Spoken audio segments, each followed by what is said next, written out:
believe we're live. Let's just finish everything.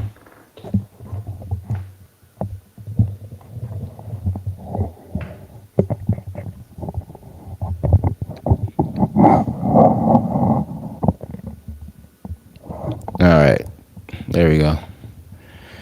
We got some sound, man.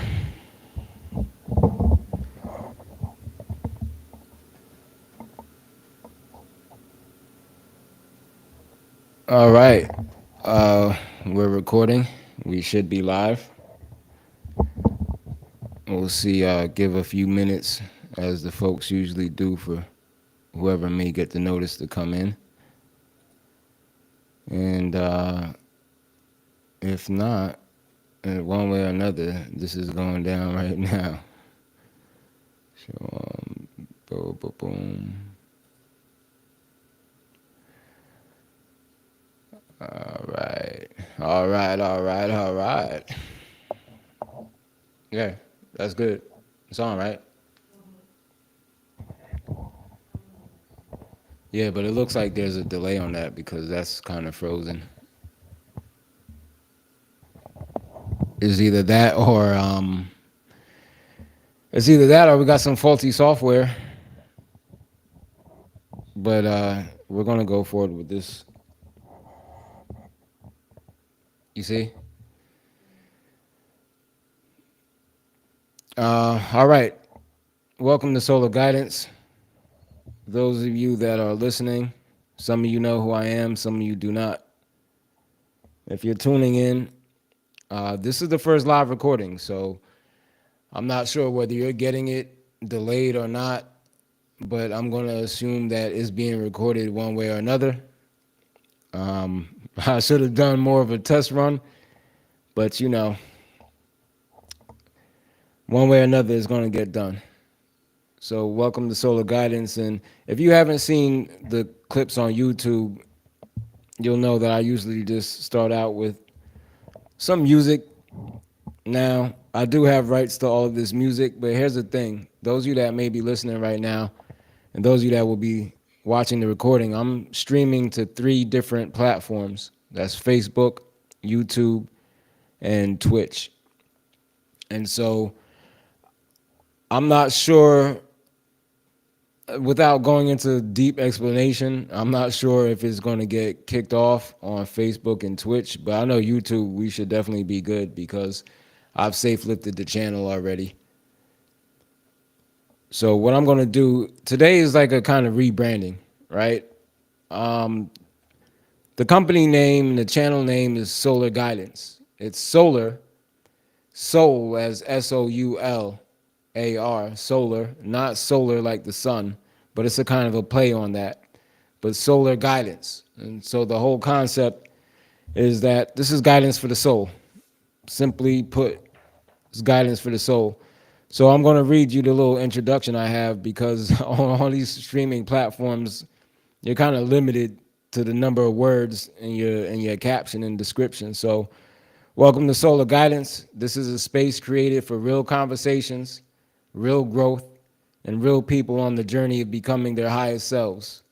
I am Joseph Campbell Jr. I am a transformation and recovery coach and an attorney.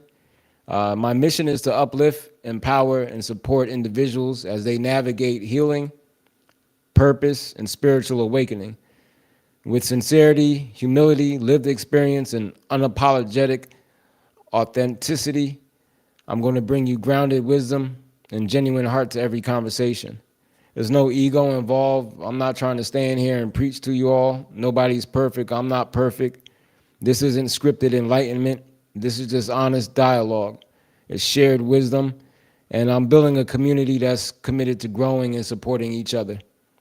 So that's kind of like the little formalities, and it's been a minute since our last stream. I'm going to be honest with you. If you watch the YouTube, you'll see that last time I was on was maybe like 2 months ago. And so before I start out with my formal introduction, let me just give you the update.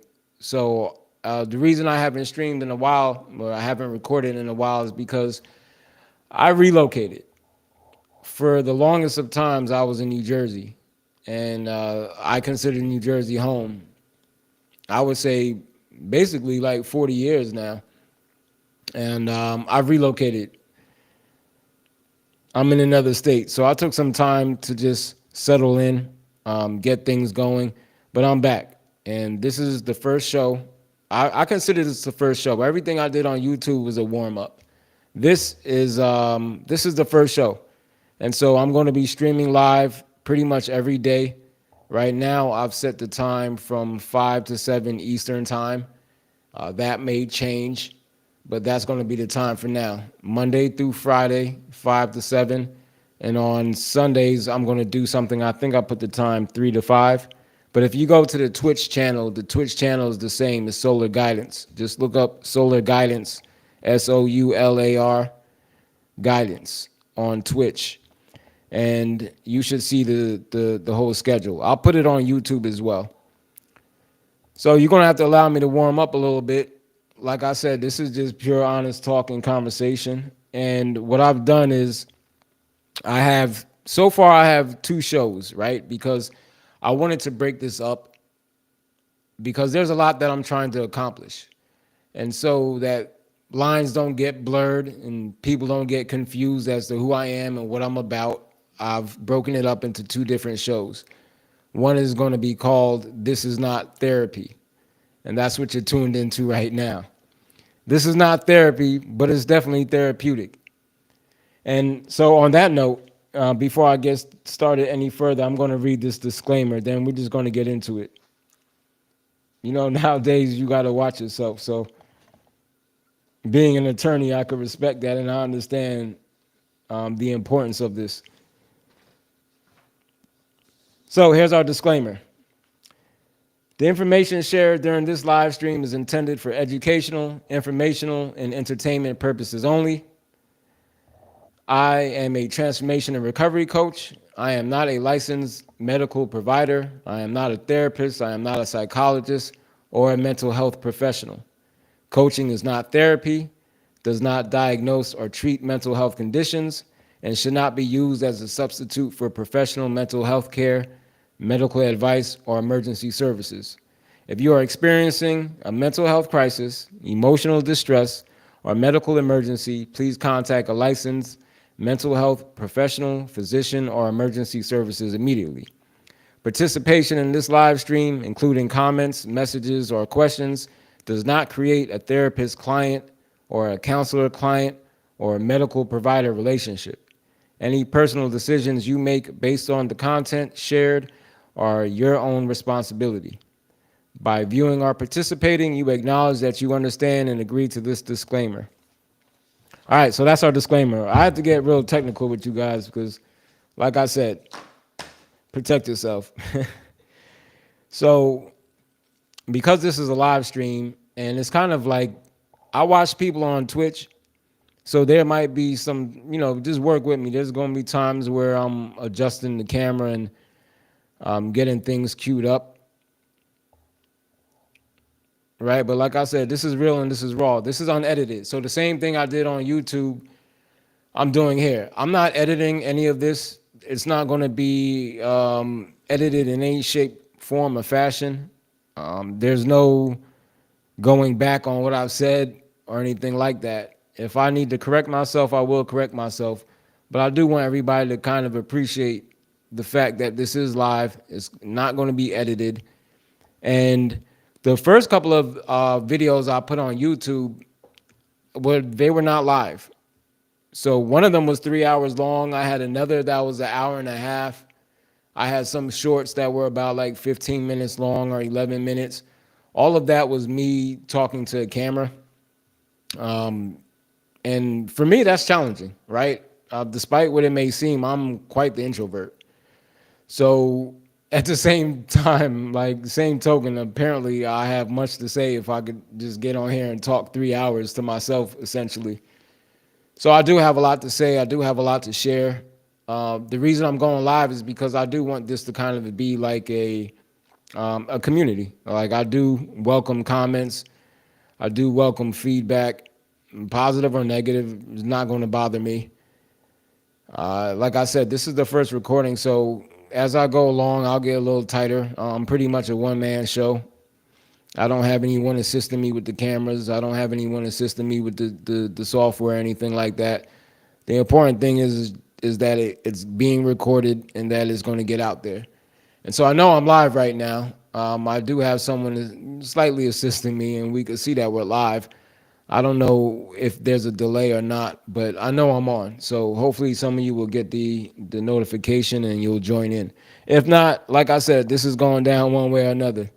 So as I begin to warm up, I'm going to tell you what this first episode is going to be about. But another part of this whole journey and this whole experience is music. I like music. I think music is key. It sets the tone. It helps kind of create a vibe. And I like to use it in and throughout the stream.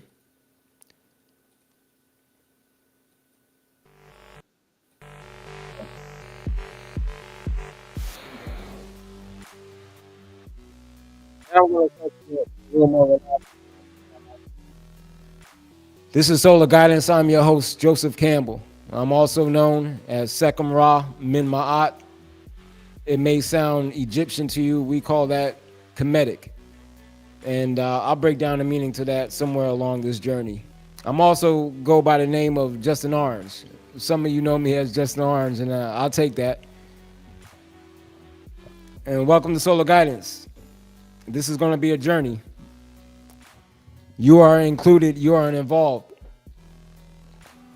This show is called This Is Not Therapy, and I got a little description. Let's read that for you. This Is Not Therapy is deep, open, supportive discussions on life, healing, recovery, mental elevation, and personal transformation. This is for anyone navigating challenges, rebuilding their life, or simply trying to live with more clarity, peace, and purpose. It's not therapy, but it's definitely therapeutic. I invite you to come, to talk, to reflect, to listen, to ask questions, and be a part of a community that actually cares. I'm one of those people, right? I do care. I don't need to know you to care. And some of us might feel like nobody cares. But I'm going to tell you, I do. And I know the heart that I have, and it would be arrogant for me to think that there are not other people out there that care equally as much. So oftentimes in our lives, we come across people who claim that they care, and those people that claim that they care end up being the same ones that hurt us. My intentions is not to hurt any of you here. My intentions is truly to share and to be there for you. I wish we could put that on loop, so we're going to run that back again too. But yeah, welcome to Solar Guidance, man. Take a breath. Take a load off. This first episode of This Is Not Therapy is actually going to be me sharing my story so that you could get to know who I am as a host. I'm not just another person on here talking, man. I'm a real mother. My mom told me not to curse, so I'm gonna do my best not to curse. And I'm not sure how the rest of the platforms take to vulgarities, so we'll try to do it without cursing. Somebody once said that when you curse, that's the sign of a mind that's unevolved, and that you should be able to express yourself without vulgarity. I disagree. I think the English language is a very flat language, and I think a little vulgarity is often needed to stress a point, to give a little flavor to what you're saying. Just it's how you use it. It's all in the context. But we're going to do this episode best of my ability without cursing. And this is going to be me sharing my story with you, right? So once again, welcome to Solar Guidance. I am streaming live on Facebook. I'm streaming live on YouTube and on Twitch. And this is a big moment for me, right? Because I am going to be sharing my story. And what I've learned is this, that my story is not mine to keep to myself. For a long time, I felt like talking and sharing, there was no point to it. But within the last few years, after everything I've gone through, I've come to realize the power of sharing one story. And on God, I was directed to share this story. Because you never know what your story can do for someone else and the impact that it may have on someone else. And so I'm going to share. And like I said, throughout, we're going to be playing different beats in the background. I hope like I don't get booted on any of the platforms. I am going to put up the artists that I'm using to give them proper credit, because it's essential, right? You want to give people the respect and the credit that they deserve. So the last time I told the story was on YouTube, and I only told the first part of the story, and that took me 3 hours. It took me 3 hours to get through. What I'm going to do is basically do a recap. I do believe this is going to take time no matter what, because anytime I tell the story, to give it proper justice, it takes time. And so I don't want to rush through it. I want to give you a true sense of where I've been and what I've gone through and where I'm going with all of this. This is a humbling experience as well, because you'll see when I start to share the story that, man, I found myself in positions I never imagined. And I know people around me never imagined or had no idea what I was struggling with and what I was going through. And so it's a humbling experience, but I'm at the point in my life like, look, I'm 44 years old. I do not care what people think. I do not care about people's judgments, because at the end of the day, I'm the one that has to live with my life and my decisions. And I freely share it, because here's the thing, is I'm not ashamed of anything and everything I've gone through. And on a higher level, I believe that everything I've gone through, I was meant to go through. Even the worst of the worst. I told somebody this once and they told me that's not true, brother. You didn't have to go through that. But how arrogant are you to tell me what I should or should not have to have gone through in my life? You ain't God. Who are you? You barely know me, but to tell me that I didn't have to go through what I went through. So no, listen to me, the person who went through all of it, who gained understanding from all of it, that I went through what I was supposed to go through. And some of it was very dark places. The reason I say that is because I'm one of those people that from the time I was young, I was just different, man. I still am. I am different. Let's drop a beat on this one, because this one we're going to start getting a little deep with it. I had some, just some like nice kind of talking beats.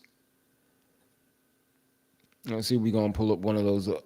Pull it up for you right now. And like I said, this is someone told me, like several people keep telling me I should do a podcast. They saw the clips on YouTube and they were like, you should do a podcast, brother. And I was like, I thought that's what I was doing. Like I really thought that's what I was doing. That's kind of what I am doing, but I call it a podcast, call it a video blog, or a vlog, a vlog, or like whatever you want to call it, man. Like this is a podcast in essence, because here's the thing, not all podcasts interview people. There's some podcasts where people are just talking. My plan is to interview people, and hopefully others will have the courage to share their story as well, so we could create some good dialogue on this. But this is essentially a podcast. And this first episode is just going to be me. There's nobody I'm interviewing. And all right, let's do this one here. I should have uploaded all of these things earlier, but it's all right. This is how you know how real it is, because I'm just a real dude. Okay. All right, there we go. So, like I said, the first time I told this story online, you can go to the YouTube channel and you'll see it's the 3-hour clip. And I'm not sure what I call it. I didn't call it "This Is Not Therapy." I might have had like a different name for it, but you can check that out, right? And that was just the first half of the story. But right now, I'm going to give you a little recap, and then I want to get into like they say, the meat. But they say the steak and potatoes. I want to get into the bulk of it today. I didn't hit the whole recovery journey, and that's essentially what this is. This is a story of addiction. This is a story of enlightenment. This is a story of redemption. Man, this is a story of hope. This is a story of inspiration. And like I said, it's not mine to keep to myself. So let me share a little bit of background with you. I'm one of these individuals that, and I couldn't have been. I'm sure I'm not the only one, but I knew what I was going to do professionally when I was in first or second grade. And the way I tell people is that I remember having an internal conversation in first or second grade. I was in school, and I don't remember what the teacher was talking about. I can't even remember. I could vaguely see the teacher in my mind. I can't remember her name, but I could see her. And I just remember having this internal dialogue, and this conversation that I had with them was like, yeah, that's you. That's what you're going to do. You're going to be a teacher. And sure enough, fast forward in my life, when I graduated from college, the age of 21, I became a teacher. I wasn't a teaching assistant. I was a teacher. I had my own classroom. I had 20 students. I had a teaching assistant too, but I was the lead instructor. I've taught all grades from 4 through 8 at one time or another. And that was that was really a dream come true. So I knew what I was to do. Teaching was a calling, right? You don't just teach because, well, some people teach because they're looking for a check. And I guarantee you, those people never last in the classroom. Anyone who's a teacher, an educator, it's a calling. And though I taught elementary school, it was by choice because I knew the impact that you can have on someone when they're young. And we hear so many things about childhood trauma, and most of us are living out our childhood traumas. So I chose to be an elementary school teacher because I wanted to reach people when they were young. I figured that if I could just drop some gems on them, some of the things that I've learned later in my life, that it might help somebody as they're growing up. And I can only pray. And I've seen some of my students that I taught when they were in fourth grade. I can only pray that they remember the conversations that we've had, and that in the moments, or the dark night of the soul, as we call it, I can only hope that they were able to remember some of those conversations and reflect back on it, and that perhaps it may have shed some light in their journey.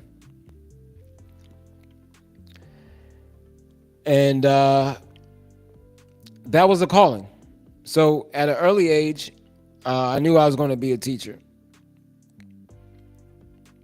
And that was heavy, right? Because I also learned that I'm different. I didn't see the world like everyone else did. And for me, I had two parents that loved me, that did their best to raise me. They taught me right. They weren't perfect, but they were the best parents I could have asked for. And I gained something from both of them, and I love both of them dearly. But I always felt different. And I don't know how to explain that, but I know a lot of you can relate to that. Because here's the thing.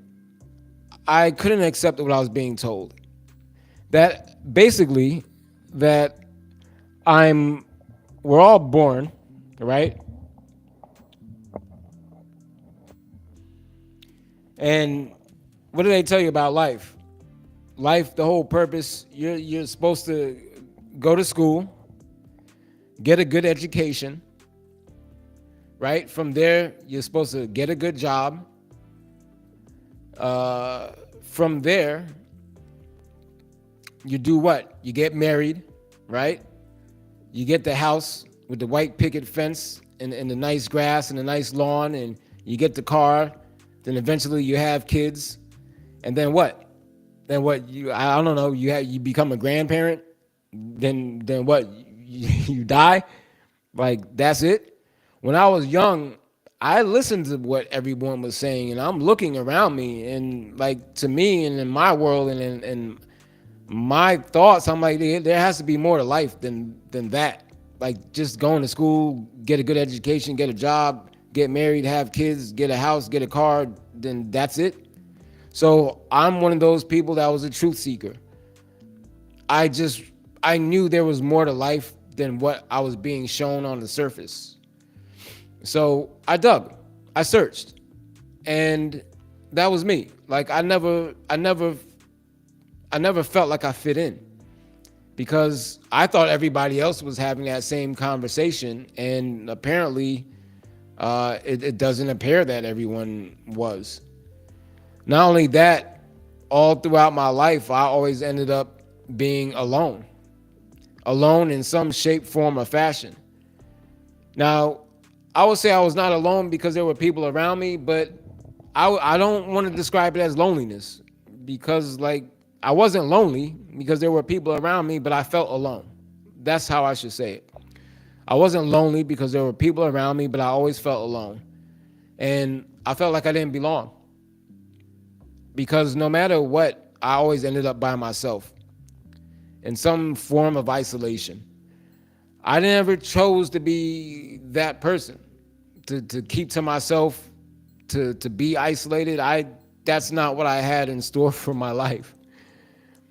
It's not what I dreamed of. It's not the life I thought I'd be living, but it just kept happening. And beyond that, like I said, my view of the world just appeared to be different than other people. So I never really felt like I belonged. And most people, my mother and father, didn't know that. Like nobody around me really knew how deep I felt with that. And that was from the time I was young, from the time I was in high school, all through college, and professionally after that. So I should say professionally, I was a teacher, and then eventually I went to law school. I went to law school full time. I became an attorney. I graduated. I passed the bar first shot in 2014. 2013 or 2014, something like that. But even all throughout my life, I just kind of I wouldn't even say a loner because I know how to speak with other people. I'm a very much an introvert, but I have no problem speaking in front of crowds. I have no problem having conversations with other people. So a part of me just felt like I didn't belong. And the way that I was looking at the world, I just I couldn't accept. Like it just seemed to me that most people were just living on the surface. And what I've learned is that when you open yourself to the fact and the reality that we haven't even scratched the surface of what life is and what it means to be alive. We're only on the tip of the iceberg. The reality is that if you were to look at life as an iceberg, more of life exists beneath the water than above. And most people, when I say most people, I'm talking about maybe 99%. I don't want to sound arrogant in saying that because I don't know what everyone is thinking, but from what it appears and from many decades of conversations with people, it seems like not too many people go any further than the, I don't know what to say, any further than the protocol that we've been given. Now, I use the word matrix sometimes because this is kind of a matrix, like a blueprint. Like most people don't go any further than the blueprint that we've been given as life, the path that we're supposed to follow. But when I acknowledge the fact that there must be something more that I don't know, and they say there are things that we don't know, and there are things that we don't even know that we don't know. But in my experience, just being open to all of that is when God, the divine, the infinite, the supreme consciousness will show you. But to think that you know, and to think that you know what life is about and you got it all figured out, you're missing a big piece. You're missing a major piece.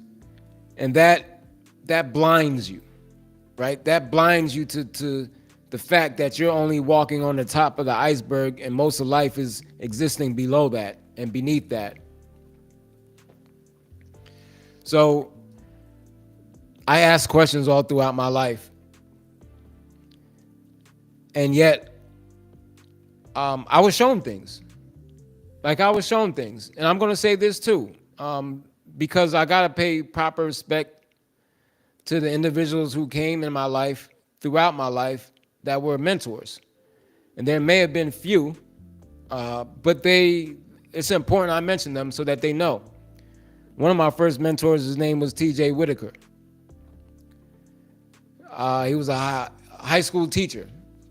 He was the first one that kind of opened my eyes to the fact that the government ain't really telling us the truth, man.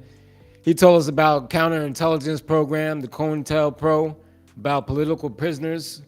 Like there are people out here who have no idea that there were people in every single nation all throughout time who were imprisoned because of their thoughts, because of the things they said, because of the ideas that they communicated, and we refer to them as political prisoners. Well, TJ opened my eyes to the whole reality that, yeah, we ought to start questioning our leaders. We ought to start asking some more questions because there's history out there. If you just look and you just take a little time to do some research, there's history out there that will make you raise an eye to any figure of authority, to any government figure, and it will. Like, information is often first met with disregard and dismissal. And I once read a quote. It said, human beings are excellent at dismissing evidence. And it's true. But TJ was one of the mentors I've had. I'm also just going to say one more person because I want to move along with this story. His name is, it's a title, Hem Netcha Nasut Biddy, and his name is Ra Sanku Kepper. Ra Sanku Kepper is a spiritual guide, a spiritual leader, the chief and high priest of a Kemetic temple that I belonged to for a very long time. Still in my heart. I love the brother dearly. We haven't spoken in some time, but I hope to make that right. And I'm going to make sure that he sees this video.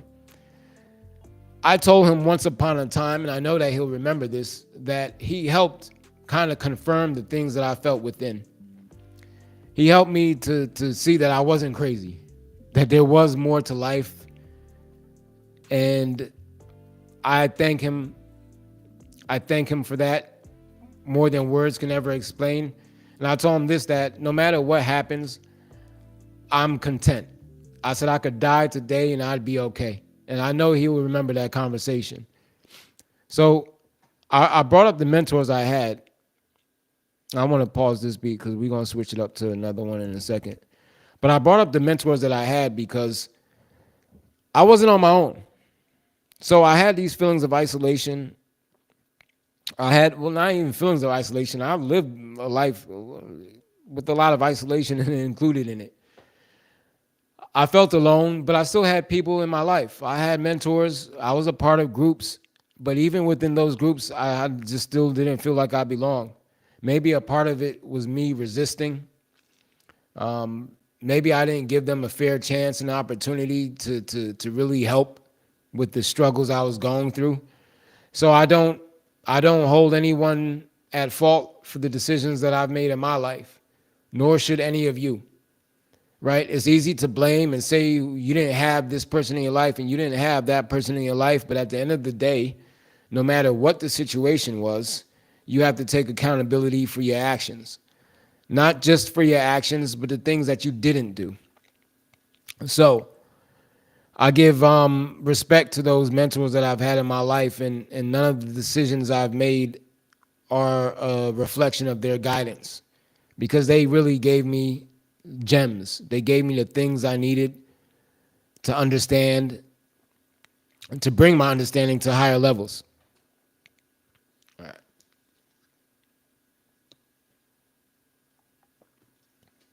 I believe right now we got some people watching, but to be honest, if I look at comments and whatnot, it's just going. I'm still new to the whole live streaming thing, people. I don't got it down to a knack, so it kind of distracts me if I try to look and see who's listening and who's tuned in. But I know there's a few individuals that's out there that's listening. All right, so this is what I want to do. I'll tell you a little bit about my background. I'll tell you that I've always felt different. What I've come to realize is that all those periods of isolation were for a reason. And going back to what I said, everything I've gone through, it was meant for me to go through. So now I'm gonna get to I want to get to like the shocking moments that those of you that are watching now who may know me may not have known, and those of you that will see this, including family members, are unaware, may have been unaware of. All right, so let's do this. I want to give you another one.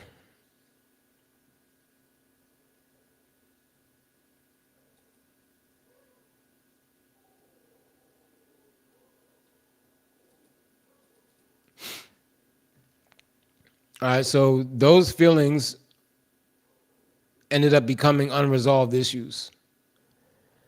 And like many of you, I didn't address them. Like we all have unresolved issues. Right now, you're gonna hear my dog barking in the background. Like I said, this is as real as it gets. You're gonna see him because he's a part of the story. I'll get him in a second.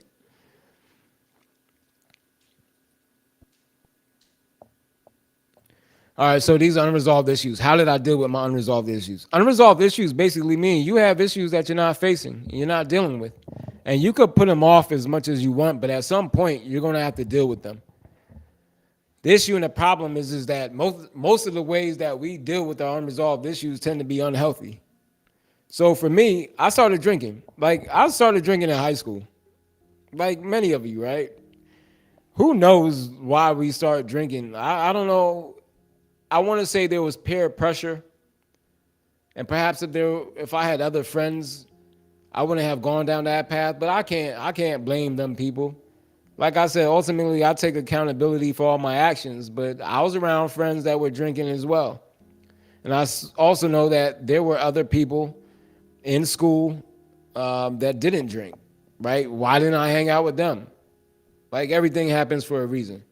So I was drinking in high school. You know, you go to high school parties, we were drinking, um, just on occasion, right? But that continued through college. College, I drank. Man, I remember buying pints of Hennessy. I'd buy a pint of Hennessy, chug that straight, drink it, chase it down with a Pepsi or a Coke. I went to Rutgers. Rutgers is a Coca-Cola university, so ain't no Pepsi there. I was drinking it with a Coca-Cola. That continued way after college. I graduated from college and I was teaching. So I was living a fairly responsible life. And at the same token, I remember drinking while I was teaching. Not while I was teaching, but as a teacher, I'd get off and I'd go straight to happy hour. I never knew what happy hour was until I was unemployed for a period of time. And then I saw a happy hour. I was like, well, I keep seeing the sign saying happy hour. So, like, what's happy hour? And I went into a local Applebee's. Shout out to Applebee's. I'm not getting paid for that, but I went to Applebee's, and back in them days, this was like early 2000. Applebee's had a happy hour that was, and I'm not even exaggerating. There were $2 Long Island iced teas, $2 wines, and literally it would be us regulars in there. I'm talking about we were in there Monday through Sunday. That happy hour was all week. And $2 Long Islands, bro, I'd bring up 5 of them. And so I was drinking. I was drinking more than needed to be. And I didn't think anything of it. Most people who drink, you feel like you got it under control, right? You don't look at it as an issue. But I do now agree with the notion that drinking is a gateway. Because at some point, I never thought I'd take this step, but drinking wasn't enough. Because no matter how drunk I got, no matter how tipsy I got, no matter how many parties I went to, I still had that same feeling of like I didn't belong.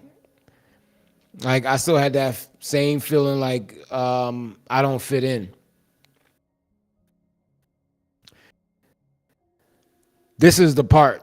I never imagined that I would end up doing hard drugs, but I did. I was drinking for quite some time, and it was just drinking, right? Wasn't anything else. It was just drinking. Drank through high school, here and there in high school. I was still an athlete. I ran track. So I was still health conscious. It wasn't an issue in high school, but it was there. I was drinking in college. I was not a college athlete, but I was drinking in college. And after that, professionally, I was drinking. In law school, I was drinking. After law school, as an attorney, I was drinking. And yet, I still never resolved those issues. Now, I had mentors in my life, and I was a part of a conscious community. And in all due respect to them, I'll say this: I just had one foot in and one foot out. I never fully committed to walking that path. It has nothing to do with the people I was around, but it has to do with my own resistance. It has to do with my own stubbornness. And like I said, perhaps I still had things that I needed to go through for what was ahead. So I can't tell you what day and when I made the decision. I can tell you it was after law school and it was after years of practicing law, but I started dibbling and dabbling with drugs. For me, I got hooked, man. I got addicted. And there's some people that will end up seeing this that I went to law school with. There'll be people from the temple that I was a part of that will see all of this. And I'm sharing all of this. And like I said, I don't live with regrets. I can't say that I wish I chose differently because there's no power in that, right? I chose to make the decisions that I did. I ended up becoming addicted. I got addicted to coke, crack, crystal meth. And I did a lot of it. I really did a lot of it, man. But here's the thing, is that no matter how much I did, my conscience was still with me. I never even enjoyed the high. And that's crazy, man. Just imagine, when I was hooked, I got hooked for a couple of years. I say 3-4 years, heavy use. Just imagine 3-4 years just being hooked on something that you get no joy from, that doesn't fulfill you in any type of way. And my consciousness never left me. The only thing I could hear is that voice inside saying, man, you're not supposed to be doing this. This is not you. No matter how much drugs I did, no matter how high I got, I still did not fit in with the people I was around. They all knew I wasn't supposed to be there. It's my energy, it's my vibe. But I fell, man. I fell. And I couldn't ask for help. Rasan Ku Kepa, Nasut Bidi Hem Netta. He was a major part of my life. And I couldn't even ask him for help. He's an individual who's never smoked, never drank, never did any of that in his life. And it's not fair to say that he couldn't relate because he didn't, because he's a profound individual. I mean, when I say this man's ability to read an individual and to give insight will blow your mind. Without you even opening a word, man, he has a gift and he can see things. And I couldn't ask him for help.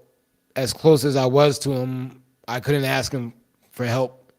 I couldn't ask my father for help. I couldn't ask my mother for help. My parents had got divorced when they were in high school, and when I was in high school, but they were still very much involved in my life. But I couldn't ask for help. The reason is because I was in a state of shame. I was ashamed, man. How could I have fallen? How could I have, become addicted to coke, crack, doing crystal meth? Me? Me of all people. Anyone who knows me knows I'm the last person that you would ever expect to hear that come out my mouth. But I did. I fell to it, man. And I never thought I would be in that position. Because we all know crack is bad. We all know meth is bad. We make jokes about so-called crackheads and and meth heads and all that. We all joke about it. We all make fun of it. And I never thought I'd be in that position. I wasn't one to make fun of other people, but I was like, damn, well, shit, man, that's never going to be me. I knew that to my soul it was never going to be me. And yet I found myself in that position. Why? Well, part of it is I just tapped out. I just got tired, man. I got tired of feeling like I didn't belong. I didn't want to be here. Despite all the things I had been shown in my life. And I'll share these things with you in another episode, but I'm a person who has had all types of spiritual encounters in my life. And spirits are real, demons are real, angels are real. We live in a day and age that want to make you believe that all that stuff is just old time tales. And all that stuff is just in the Bible, man. And all that stuff is just in stories of the ancients. Well, I'm telling you, all those things are real. Some people say that ghosts are not real.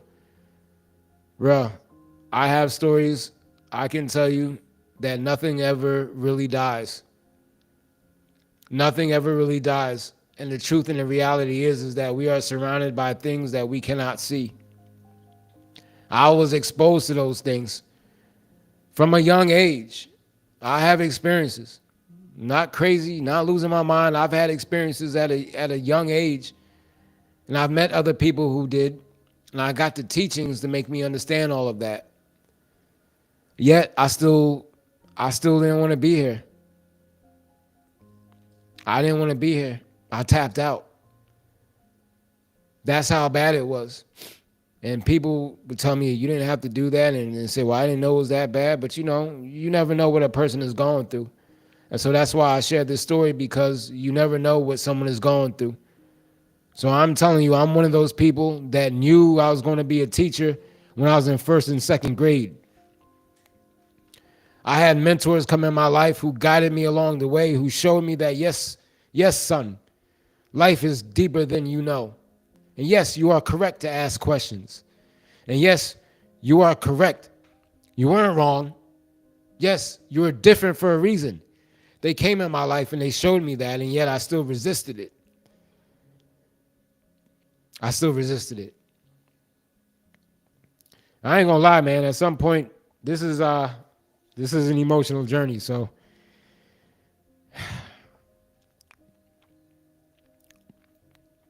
but I'm one of those people that I never imagined myself being in that position, and the people around me never would imagine me falling to the realms of darkness in which I felt. And so I got hooked. I got addicted. 3-4 years using daily. And I was working. I had money. So I had the money to support my habit.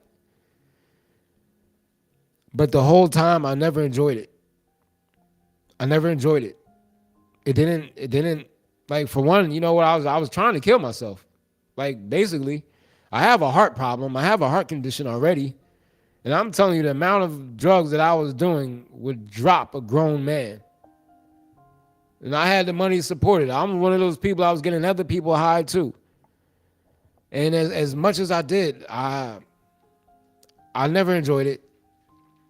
It didn't take away the hurt. It didn't take away the pain. It didn't make me feel like I belong. I still didn't fit in.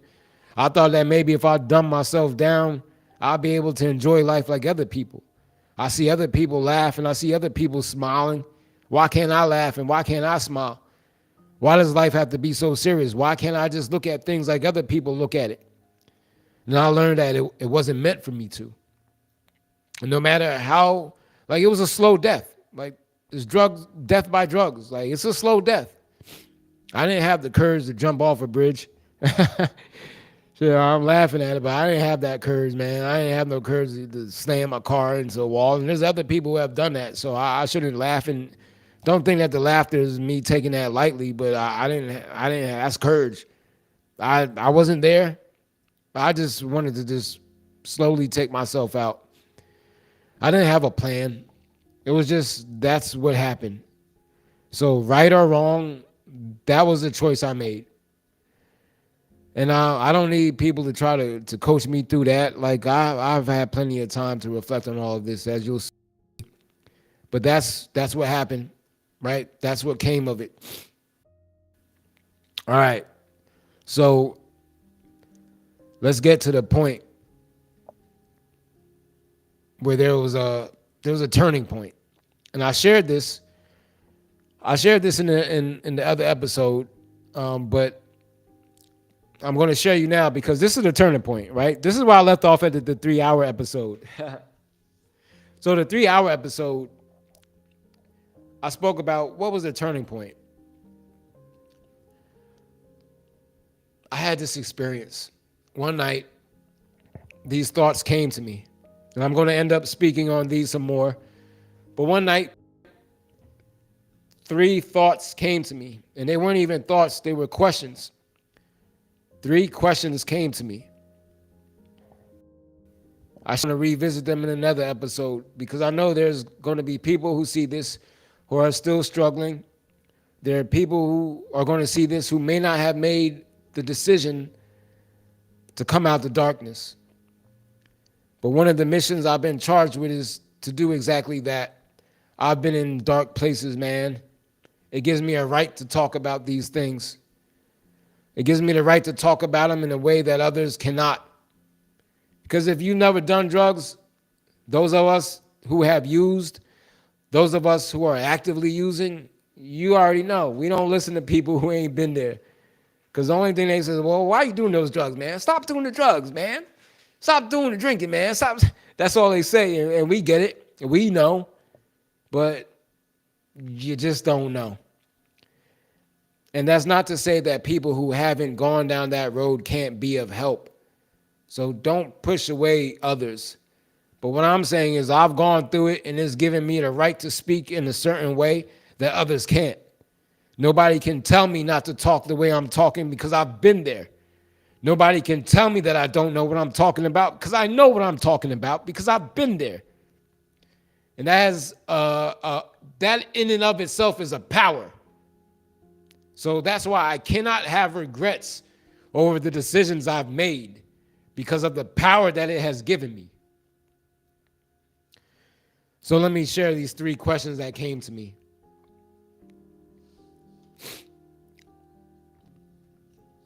And excuse me for being emotional, but this is my story, man. I'm sharing this with the world.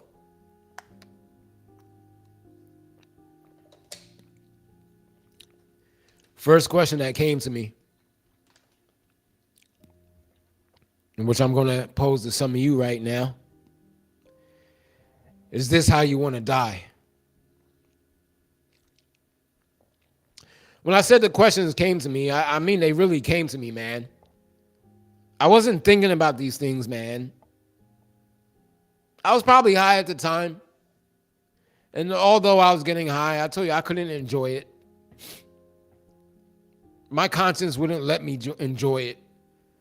But I say the thoughts and the questions came to me because I wasn't thinking about these things at all, and they literally came into my mind. No voice, although we'll talk about that. No voice, just a subtle thought. What I learned throughout my journey is that all the time of isolation, really, it gave me such an insight in life. It gave me a clarity. Because when you're always surrounded by people, you can't really tap in. There comes a time where you got to spend some time by yourself. Not to say that you got to live my life and go in isolation or anything like that, but my periods of isolation, as Ross Anku Kepper once told me, that solitude is a womb. My solitude was a womb which allowed me to develop myself in ways that I could not have done being surrounded by people. And in that solitude, I learned that not all of my thoughts, not all of your thoughts are yours. Thoughts are things. Your mind is a giver and a receiver of thoughts, and that some of the thoughts that you have and some of the thoughts that you experience, they're not yours, man. They come from outside of yourself. From God, from angels, from ancestors, from those who came before you. But these thoughts came to me. They weren't my own. And the first question was, is this how you want to die? I said no. The second question that came was, is this how you want to be remembered? Make no mistake, man. I was going down a slow death by drugs. And if I didn't stop, I can't say I wouldn't be here, but something more dramatic than everything that happened was going to go down. So the second question was, is this how you want to be remembered? And I thought about my family. I thought about my mother. I thought about my father. I thought about my sister. I thought about my two brothers. And I said, I don't want them to remember me this way. I'm so much more than that. This is not how I want to be remembered. The last question that came to me was, this is the most powerful question. And I pose it to some of you now. Is this who you are? Is this who you are? And I said, no. No, no, no.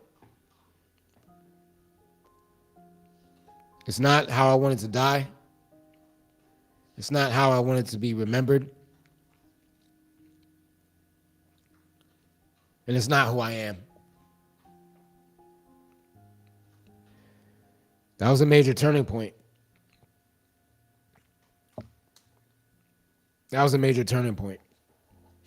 So other things were happening as well, right?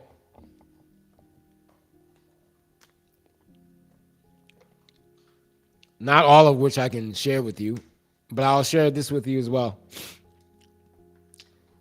Within a day or two of that happening, I'm standing in front of a mirror, and I got this tattoo on my chest. So this is going to be a multimedia presentation. I got this tattoo on my chest, right? I'm going to show you.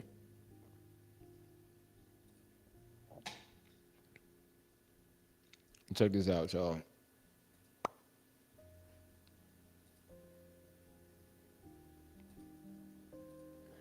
All right. I have this tattoo on my chest, and it says it's MMI. And if you look, like in between the letters, there's like a star. This brother, interestingly enough, his name was Haru. His name was Horus, actually. Horus is Greek. The actual name is Haru, but his name was Horus. And he was in a tattoo shop downtown Newark. And he did this freehand. Like, he literally did it on the paper first. He showed me how he's going to do it. He did it freehand. And it's an M with a star, M with a star, and an I. It's like calligraphy type. I got that on my chest to remind me. It stands for me, myself, and I. Me, myself, and I. Because no matter what, like I said, I keep ending up by myself. I'm the type of person that would sacrifice myself for others. I would give you the shirt off my back, and yet I've been betrayed so many times. I've been lied to so many times that every time I still went in like wholeheartedly. So I got this tattoo on my chest just to remind me that at the end of the day, it's going to be me. Me, myself, and I. That I will have to be accountable for my actions. Nobody's going to be there when I have to face the consequences of my actions. No one is going to be there on my, like, when I'm dead and going up to the next level of existence. No one's going to be there. And that comes from constantly being let down from other people. So I had that tattooed on my chest. Now, during this time, I told you that the three questions came to my mind. I'm standing in the mirror and I'm looking at that tattoo. I had that tattoo for at least 10, 15 years. And it wasn't until this moment where I looked at it carefully in the mirror. This is after the three questions came. I'm standing in the mirror, and I get this thought that comes to me, and the thought is just Imam. The word Imam. And then I look again in the mirror, and I look in the tattoo. Okay? And let me show you what I saw for the first time.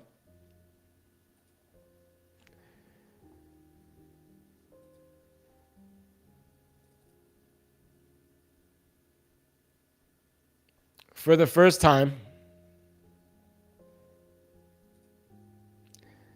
I never saw this before.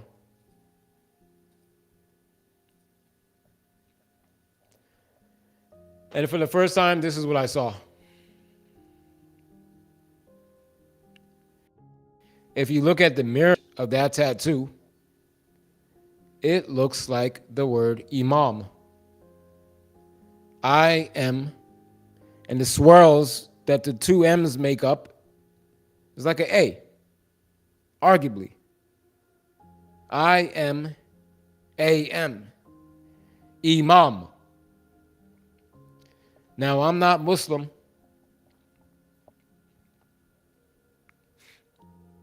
but that word came to me, and as I looked in the mirror, I saw this on my chest. I didn't see MMI anymore. I saw Imam.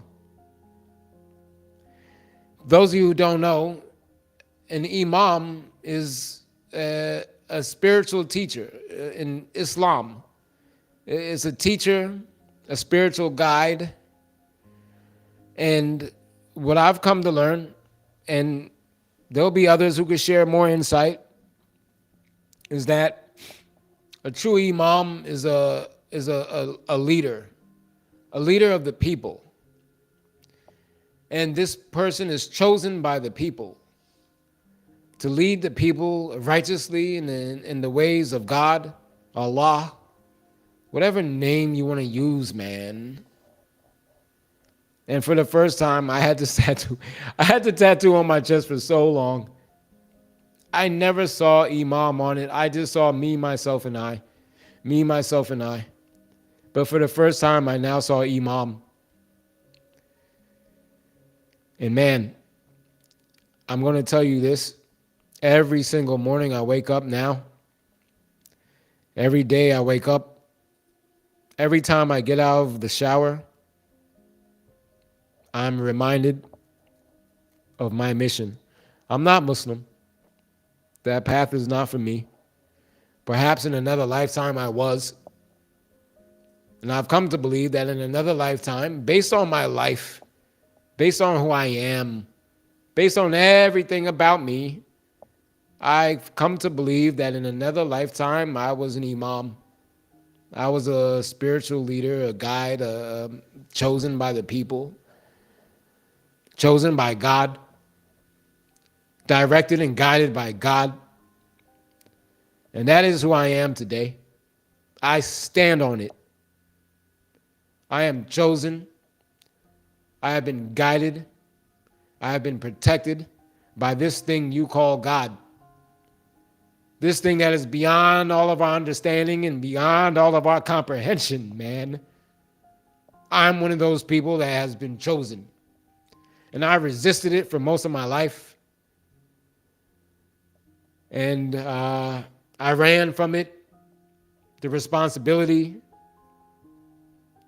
until I couldn't run anymore. And God would not let me die. No matter how many drugs I did, no matter how high I got on any one particular night, God would not let me die. Because I have a mission. And all the time in my life that I spent in solitude, it was for a reason. And even me choosing to do drugs was for a reason. Yeah. Would I have liked it to play out some other way? Why, sure. But do I have regrets? I can't say I have regrets, man. because of what I have been shown. And when I say I was in dark places, man, I was in dark places, man. I didn't know how I was going to get out. I had no clue. I had no idea. I had no idea. But I was in it, man.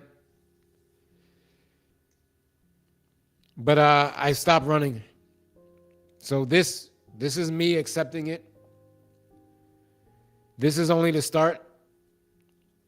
But this is me accepting it. And even in the darkest night of the soul, in the darkest night of the soul is when I found my light. And I just got messages, man. And one of the things I was kind of led to see and was told in some kind of a shape, form, and fashion is that there are others like me, chosen for special roles. We're all special people. We're all special. We're all unique.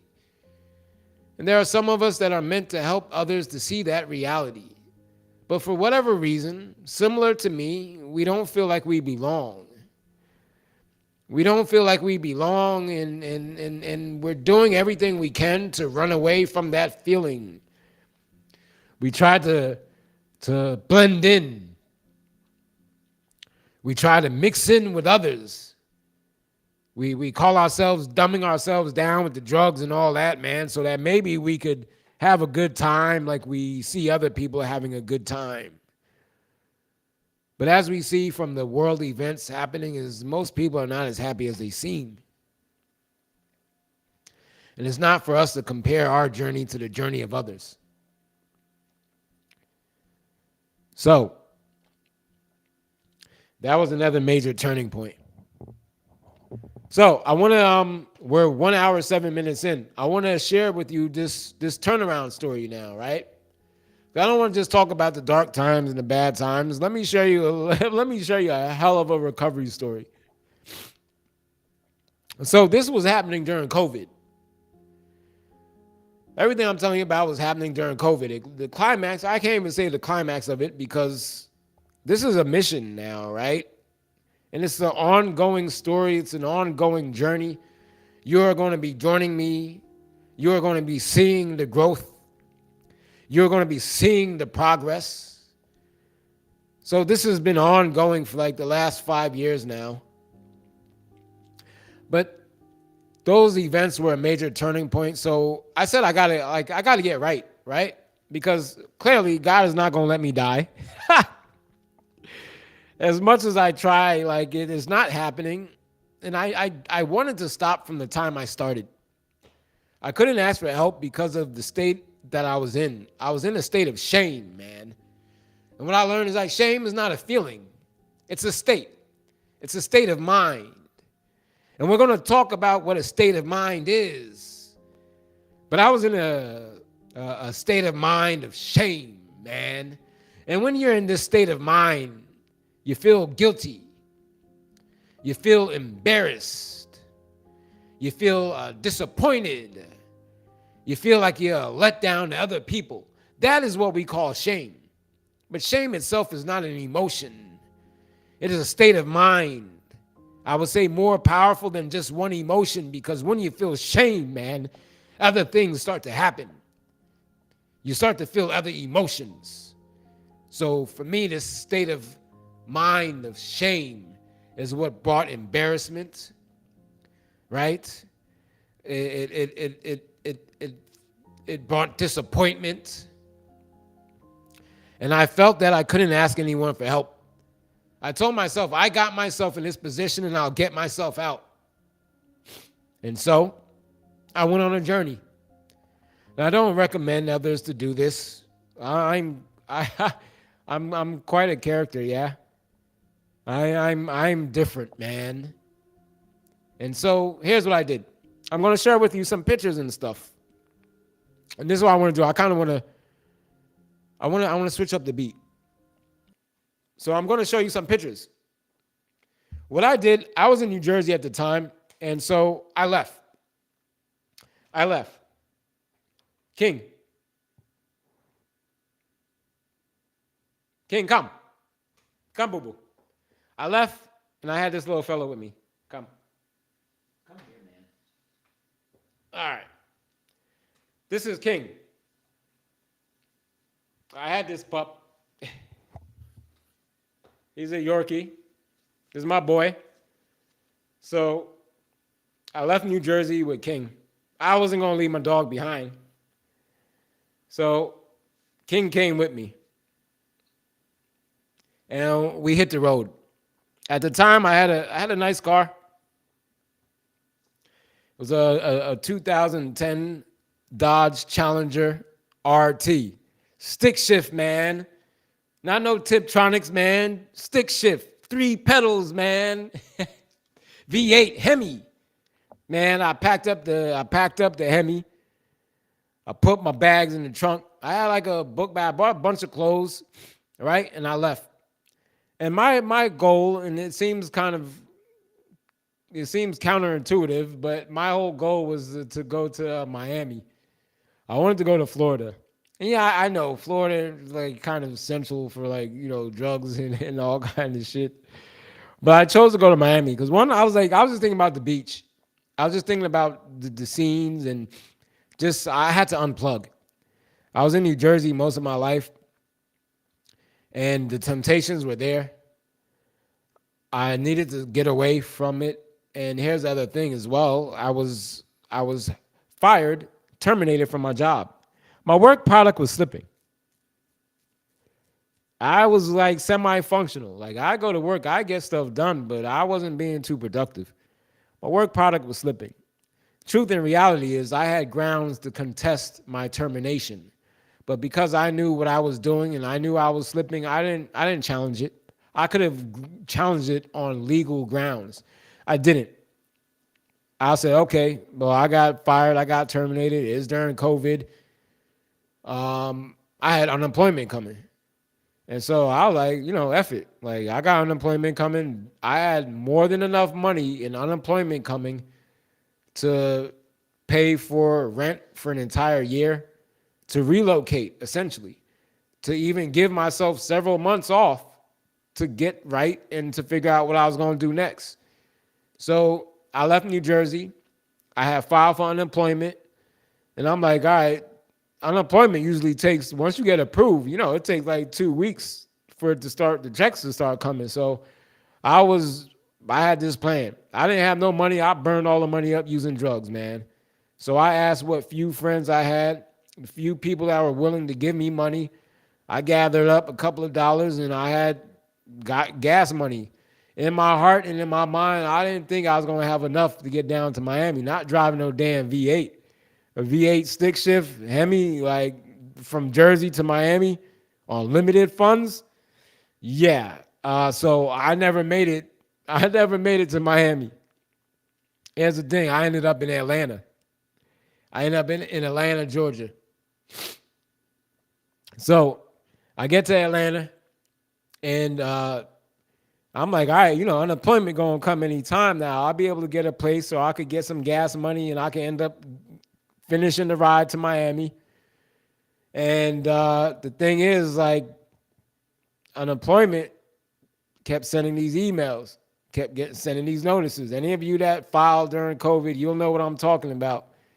It kept saying that due to high volume and so on, that, the check it'll be delayed. And so it was like a couple of weeks delayed. So I'm like, all right, I could deal with that. Like, I could manage. I got the car. I could sleep in the car. And then what happens? I didn't have much gas left, but I had a little bit of gas. But here's the thing. Then the battery in the car went dead. I don't know if it's because I had the radio on when I was in it or whatever, but the battery in the car went dead. And then I tried to jumpstart the car. If you drive stick shift, manual car, you know what I'm talking about. I tried to pop the clutch. There's a way that you could start a car. Those of you who've never driven a manual car or stick shift with 3 pedals, you need the clutch. There's a way you could pop the clutch. You got to get the car rolling. You pop the clutch, and it'll start the car up, even if the battery is dead. So I rolled down this hill. I tried to pop it. I don't think the car had enough momentum. It didn't work. I find like, and this is the car is dead. So I'm pushing the car, then hopping in it while it's rolling down a hill, right? So I rolled down that hill and it didn't start. So then I rolled down another little hill. It wasn't enough momentum. And then there's a cop. Atlanta police pulled up behind me. Now I'll tell you what, compared to New Jersey police, I don't know Atlanta police too well, but I'm gonna tell you this, they're a lot friendlier than police in New Jersey. But I can tell you that. Like, so this officer came up behind me with the flashing lights because I had pretty much stopped at a light. But right at that light, there was a real steep hill. So I knew I was going to get the car jump started going down that hill. The officer didn't want to let me do it because I was at the light and I got to turn left. And there's oncoming traffic. Like, and look, we're going to talk about Atlanta some more, but people from New Jersey get a bad reputation for driving. I don't know. I think we need to re-examine people who drive in Atlanta because they will not stop. Like, you could be in the middle of an intersection with a broke down car, and these dudes, like, these people will be coming at you full speed. Like, make no mistake about it. I'm not trying to give Atlanta a bad rep, but anybody in Atlanta knows what I'm talking about. I don't know what it is, but even people in New Jersey would slow down and be like, yo, honk the horn, start cursing out the window or something like that. No, these people in Atlanta will come at you full speed. So officer was like, brother, I can't let you do that. I was pretty much begged him, man. I said, listen, man, I got 3 pedals. I got the clutch. I'm gonna pop the clutch. We gonna be good. Just let me roll it. He said, okay. But he didn't help me out or nothing. So I had to push this car through the intersection, and this was a steep hill. So I hop in, and man, I'm rolling down this hill. I try to pop the clutch, it won't start. I try to pop the clutch, it won't start. I get to the bottom of the hill, and then I realize the key wasn't turned all the way. You still got to have the key turned all the way over. Like, you know what I'm saying? And the key wasn't turned. So right at that moment, the officer called the tow truck, and the car ended up getting towed. So now I'm in Atlanta. I don't know anybody in Atlanta. I had the car. I thought I'd be good. But now that's gone. There's not an option. It got towed to a towing lot outside of the city of Atlanta, outside the major city of the downtown area. It got towed outside. So I then had to find the location. Well, actually, you know what? The tow truck driver who came, another brother who was nice enough to actually let me get in the tow truck with him. So the tow truck driver came, and he was like, I'm not supposed to, but I see a situation. I know you from out of state. And he was just a brother with a heart. He let me ride in the tow truck with him, with King, the dog, and I rode with him to where he dropped off the car. The people there, they let me take out my book bag. I had like 2-3 pairs of jeans in it. I had some underwear, some socks, some T-shirts, some shirts. And this was like summertime. No, this was about March. I would say about February, March. Yeah, about February, March. And so I was able to take out a book bag of clothes. And I had food for King. I bought his dog food for him. And so now I'm in Atlanta. I don't know anybody in Atlanta. And all I have now is a book bag with my stuff in it. But I'm still okay. Because I'm like, unemployment going to come anytime now. I'm going to be able to get the car out of the towing lot. I'll be able to buy a new battery. And I will be back on the road. I'll get some gas. And I'm going to finish up my trip to Miami. Well, once again, unemployment was being delayed. So all I kept getting these notices about delay, delay, delay.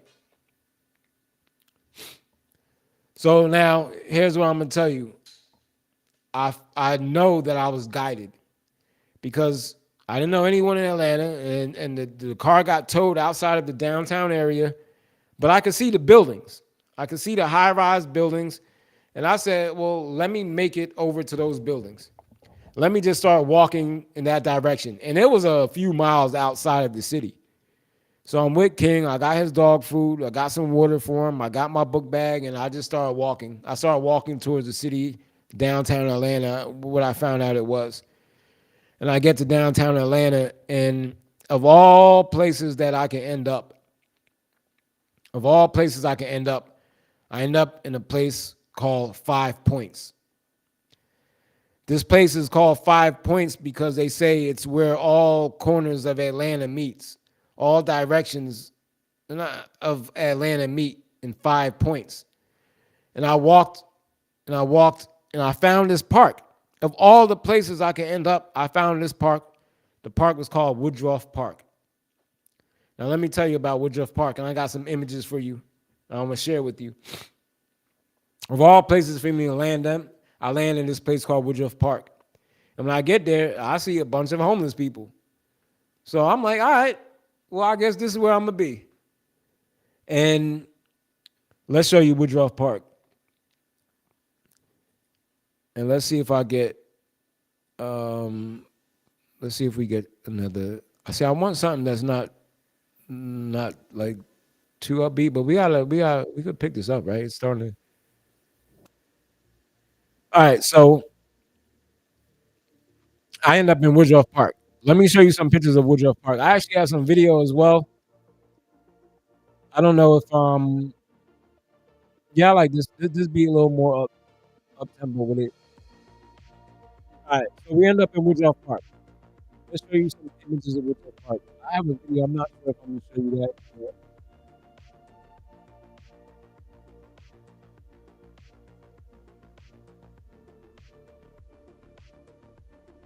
I don't know how. If I, like, all right, so these images I got off online.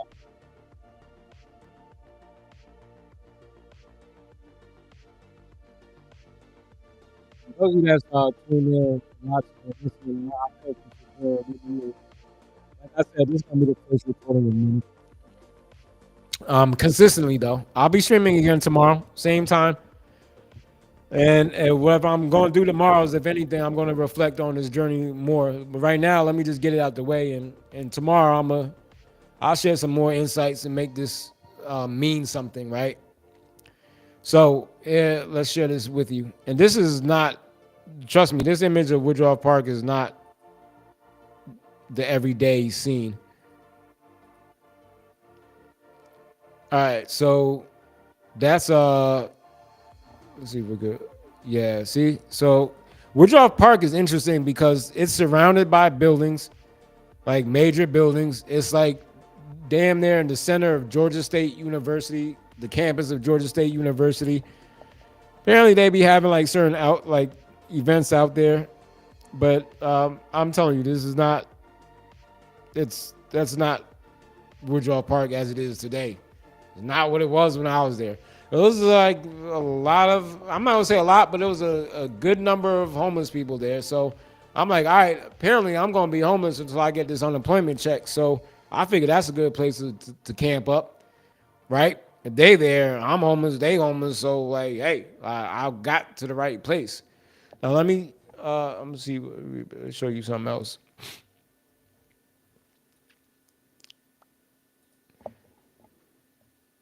So that's one.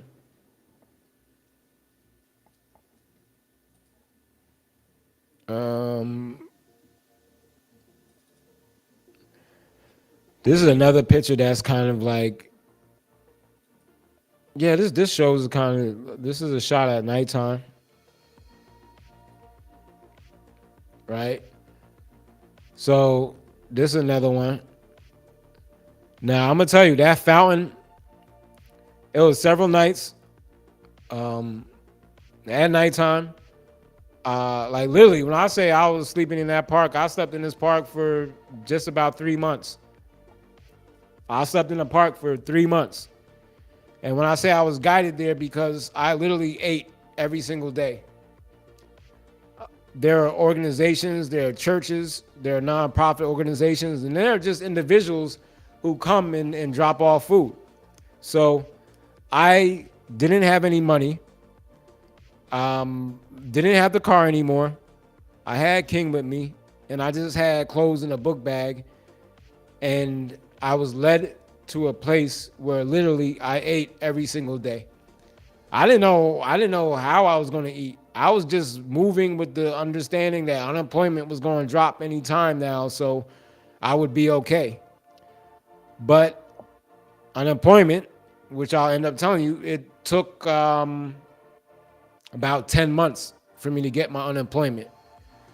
So for 10 months, I was essentially living on the streets because I had, well, I'm going to share that in a second. I did go back home for a second. So I was in Woodrow Park. I was there for several months. And look, God provided. I didn't know what was going to happen. I didn't know how I was going to eat. And I'm going to tell you, for the 2 or 3 months, just about like 3 months that I was in Woodrow Park, I ate every single day. Not only that, when I got there, I met a brother. His name was Reggie. Reggie was a local guy. And when I got to the park, man, everybody was looking at me. And I had the dog, right? And so I got King with me.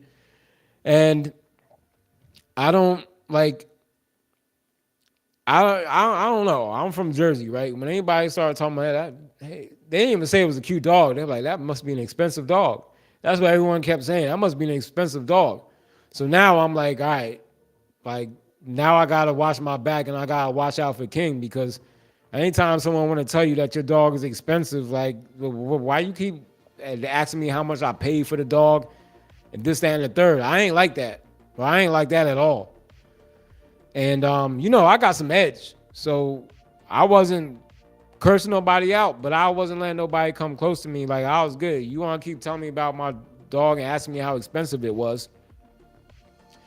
So this brother Reggie came up to me and he told me that he also had a dog. He also had a small dog, and he ended up bringing the dog the next day or two, and he asked me if I would let him mate. But King is a male. He's not neutered. I don't believe in neutering dogs. I don't believe in neutering animals. That's just me. To me, that's just animal cruelty. So he's not neutered, and he's a stud. Like he likes. He's full of virility. But Reggie, a local guy, he had a room in a rooming house, and that man, out the kindness of his heart, will let me stay in his room. I slept on the floor in a rooming house on the days that it would rain. I didn't know any of that. I didn't have any of this planned out, and yet God provided. And so I spent about 3 months there, and at some point, I'm like, all right, I need to go back home. I need to take care of loose ends. My family didn't really know where I was at. I had told my father I was in Atlanta, and his response was, we don't believe you. I guess so, because before I left New Jersey, I told my mother, I told my father that I was using drugs. I had let them know, like, I just came out, because it was just at that point, God was speaking to me in all kinds of ways, and it was just time to confront it. And so they didn't really know where I was at, because at some point, like, my cell phone turned off. I didn't have any way of communicating with anybody. And so I was there, right? But then I said, at some point, I gotta go back. I gotta tie up my loose ends. Unemployment still didn't come. It got to the point where I stopped checking. And it was going on 3 months now. Unemployment kept posting this delay. So I ended up going back home. Interesting thing on this, once again, I'm sharing these parts of this story, and I'll tie it all together on the next episode. But there was an organization outside that had an office right on the outskirts of the park. And then right when I start to feel like, I can't stay here any longer, man. I got to do something. Like, I got to go back home and regroup or something. Right when that happened, these purple shirts came out. They wear purple shirts. And they're from an organization that basically were helping homeless people or unhoused people, whatever politically correct term you want to use. They were helping people that were on the street who had someplace else to go. They were helping you get back home with a bus ticket. They would give out free bus tickets. But here's the catch. You could be from out of state too. They would give you a bus ticket to get back to whatever state you were from. But the catch is that you had to call somebody at home that will verify that you had a place to stay with them, and that was it. Like, you just have to call someone that knew you, that would verify that you were going to arrive at that location and that you would be there at that location. And so I didn't even have a cell phone anymore. I had trashed that. I was frustrated. There was a lot going on. I had been using drugs for several years at that point. I don't know if it was withdrawal or not. Like, I was on so much adrenaline at that point. Like, I didn't feel any physical illnesses from withdrawal. But I was frustrated. I smashed my phone one day. There was a lot, right? Like, needless to say, I was a professional. I had a job. I lost damn near everything. I didn't have any money. I came out. I shared with my parents what I was going through. And then I left to get on this journey to get clean. I was frustrated. There are many nights. I had plenty of time to reflect on my life. I had plenty of time to reflect on using drugs, all the days and nights I spent without sleep. I had plenty of time to catch up on rest and to reflect. And I got rid of my phone, man. I was completely unplugged. And I didn't remember my father's cell phone number. But for whatever reason, the house number, I remembered the house number. Now, younger crowd may not know, but, at one point, everybody had a house line. The line that you grew up with, the phone number you never forget. I never used that number. Nobody calls the house line. I used it once or twice for a particular reason, but I used it, I'm not exaggerating, I used that phone number once or twice, and somehow I was able to recollect the phone number. And I wasn't even sure if it was the right number, but I gave the lady the number. She called, and somebody picked up. Somebody in the house picked up. And I was happy, right? So I got a bus ticket back to Jersey. And I went back. Saw my father, saw my mother. Didn't really speak too much to them because I left again. Because I wasn't ready to be back in New Jersey. It was just all the temptations were still there. And I had been in Atlanta for about 3 months, and I'm going to tell you the God's honest truth, I did not have $1 in my pocket. Once or twice, I didn't panhandle. I didn't ask anybody for money. Like, I was literally eating bologna sandwiches and peanut butter and jelly sandwiches that churches and organizations that were bringing to the park. But I went back, right? And I still wasn't ready, but I had not been doing drugs. Like, I went cold turkey. Like, when I said God was talking to me in all kinds of ways, I went cold turkey. I slept in that park on the ground for 3 months to the point where my hip was sore. Anyone who slept on the ground, who slept on the street knows what I'm talking about. It gets to a point where your hip becomes sore. And it's not even your muscle, it's your bone. Like, you get soreness in your bones. I would sleep on a piece of cardboard and all that. But I wasn't doing drugs. Every now and then, I would get some money someone would give just out the kindness of their heart. They saw me with the dog. They would say, here, get something for the dog to eat. And I didn't do anything at all. And I'm going to tell you this. At that time as well, I was approached one night by a lady who was clearly high on crack. And there were other individuals in the park that were still using. And they literally had dollar hits of crack in Atlanta. $1 hit. I didn't want it. I didn't have any desire for it. And even when I had the small bit of money, I didn't use that. I didn't want it. I didn't do drugs at all. The 3 months that I was in there, I slept on the ground. I went cold turkey. I got clean. Came back to New Jersey. Temptations were still around. Unemployment still didn't come, but I remembered pension. Well, I had a pension. So I cashed out my pension. I cashed out my pension and I wanted to leave again, so I left again. And what I did this time, because the car is still down in Atlanta, uh, I ended up renting a local U-Haul van. I had to get creative. I didn't want to be in New Jersey. I didn't have the car anymore. But as I was thinking, because I'm still stuck on getting to Miami. And this time I'm 3 months clean. I wasn't doing drugs. I wasn't going to Miami to do drugs. Something was just calling me to Miami. And I said, well, how can I get to Miami? And just as I'm asking the question, I saw a U-Haul van drive by. And those of y'all who know, like, you could do a local rental. The U-Haul local rental is like $20. You could rent a U-Haul for like $20. So I literally rented a U-Haul van for the purposes. I told them it was for a local move. I rented it for a day or two, and I ended up driving it down to Miami. And so I got down to Miami eventually. So I'm gonna take a pause here, and this is what I'm gonna do. Like, this is the last part of this of the recovery journey, and so I'm gonna finish telling you this story, but I'm gonna go back over it tomorrow, and tomorrow when I stream, I'm gonna just share different insights to this whole experience. Right now, I'm just kind of telling you the steps of what happened and what I went through. Not everything I went through, but I'm telling you about this journey.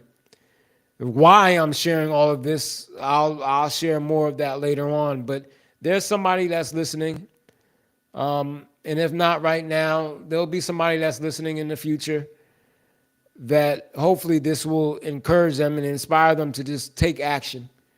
You don't have to know all the steps. You don't have to know what's going to happen, but you got to make the first step. God will meet you the rest of the way, but you got to make the first step.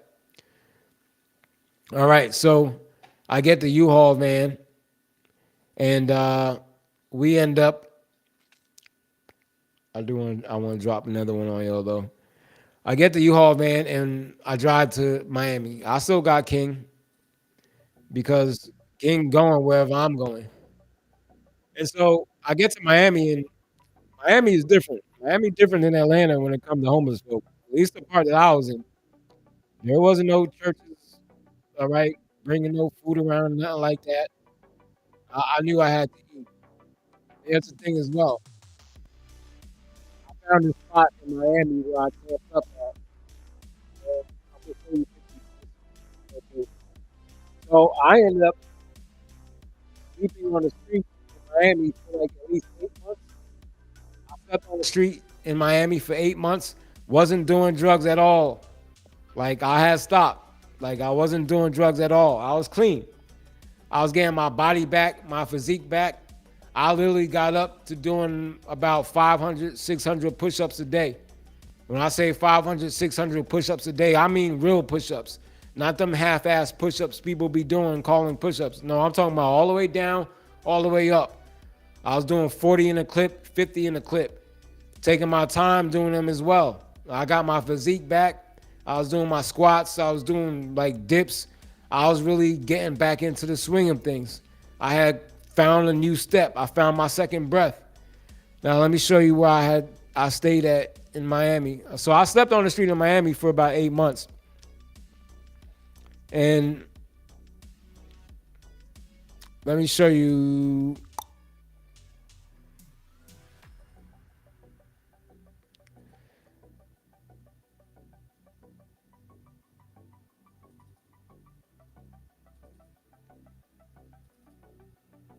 All right, so this is the spot.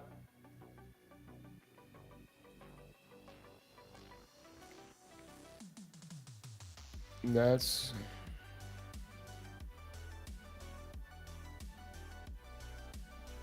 okay.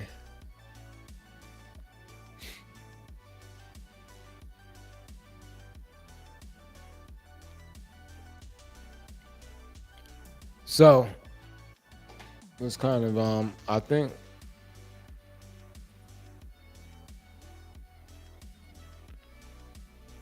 yeah, so that's the spot I was sleeping at in Miami. right? Like right alongside the water. So when I was in Atlanta, I was sleeping on the ground, right? And I kind of feel like that was a grounding experience. Hold on,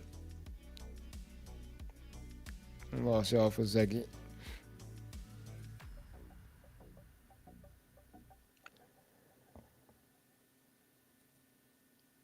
This time in Miami, as you can see, I was I'm trying like we haven't. All right, let me redo that again. So this time in Miami, I was sleeping next to the water. So when I was in Atlanta, it was kind of like grounding with the ground. When I was in Miami, it was almost like I was being kind of grounded with the water. So let me show you like literally the exact place I was at. I had went back and I had taken these pictures just so you can see. All right, so this is literally where I slept for 8 months, right here, right on that. It's like right on the other side is water. Like there's a little ledge on the other side, and then the water is right there. I'm gonna tell you what, like I slept in peace. I was never bothered. The police ain't bothering me. Ain't nobody really bothered me there. It was cleaner when I was there. I wasn't sleeping in trash, like, but it was clean, right? And down the block was a 7-Eleven. So I had went in 7-Eleven. I didn't tell him I was a teacher for 10 years. I didn't tell him I was a lawyer for 10 years. I just told him I was from out of state. I saw a sign that says they were hiring. I went in and I basically damn near got hired on the spot. And so I was working at 7-Eleven for about 8 months while I was sleeping out here. All the money I got from 7-Eleven, I was saving up. And to be honest, I was getting scammed as well. Like there's some scams going around, and I got scammed out of a lot of money. But I was working at 7-Eleven while I was sleeping right there down the block from 7-Eleven. I found a homeless shelter that I'd go to in the morning time. Let's close that off. I found a homeless shelter that I would go to in the morning time. I'd take a shower at the homeless shelter. Then I'd go to work, 7-Eleven. And literally during that time, I'll share more with this about that tomorrow, because it's going to be interesting how things played out. But I was eating 7-Eleven food. I would get a paycheck. I'd be able to get some food from other places. I got into the homeless shelter. The homeless shelter that I was at also had I got into the homeless shelter after 8 months of sleeping in that location. But the homeless shelter I got into had a kennel for dogs, and they allowed you to come in with the dog. So King now had a place to stay as well. Yeah, but that was it was a turnaround, right? And I was getting opportunities to come my way. So I went from working at 7-Eleven, no matter what, no matter all the things that I had going on in my life at that time, going through recovery, no matter all the questions I still had on how I was going to deal with, loose ends, I was staying positive, right? God was guiding me in a kind of a way that was almost like imaginary. For most of you, you wouldn't even believe it. But I was okay. I was on the up and up. I hadn't done drugs in damn near 10, 11 months now at that point. And unemployment still didn't come.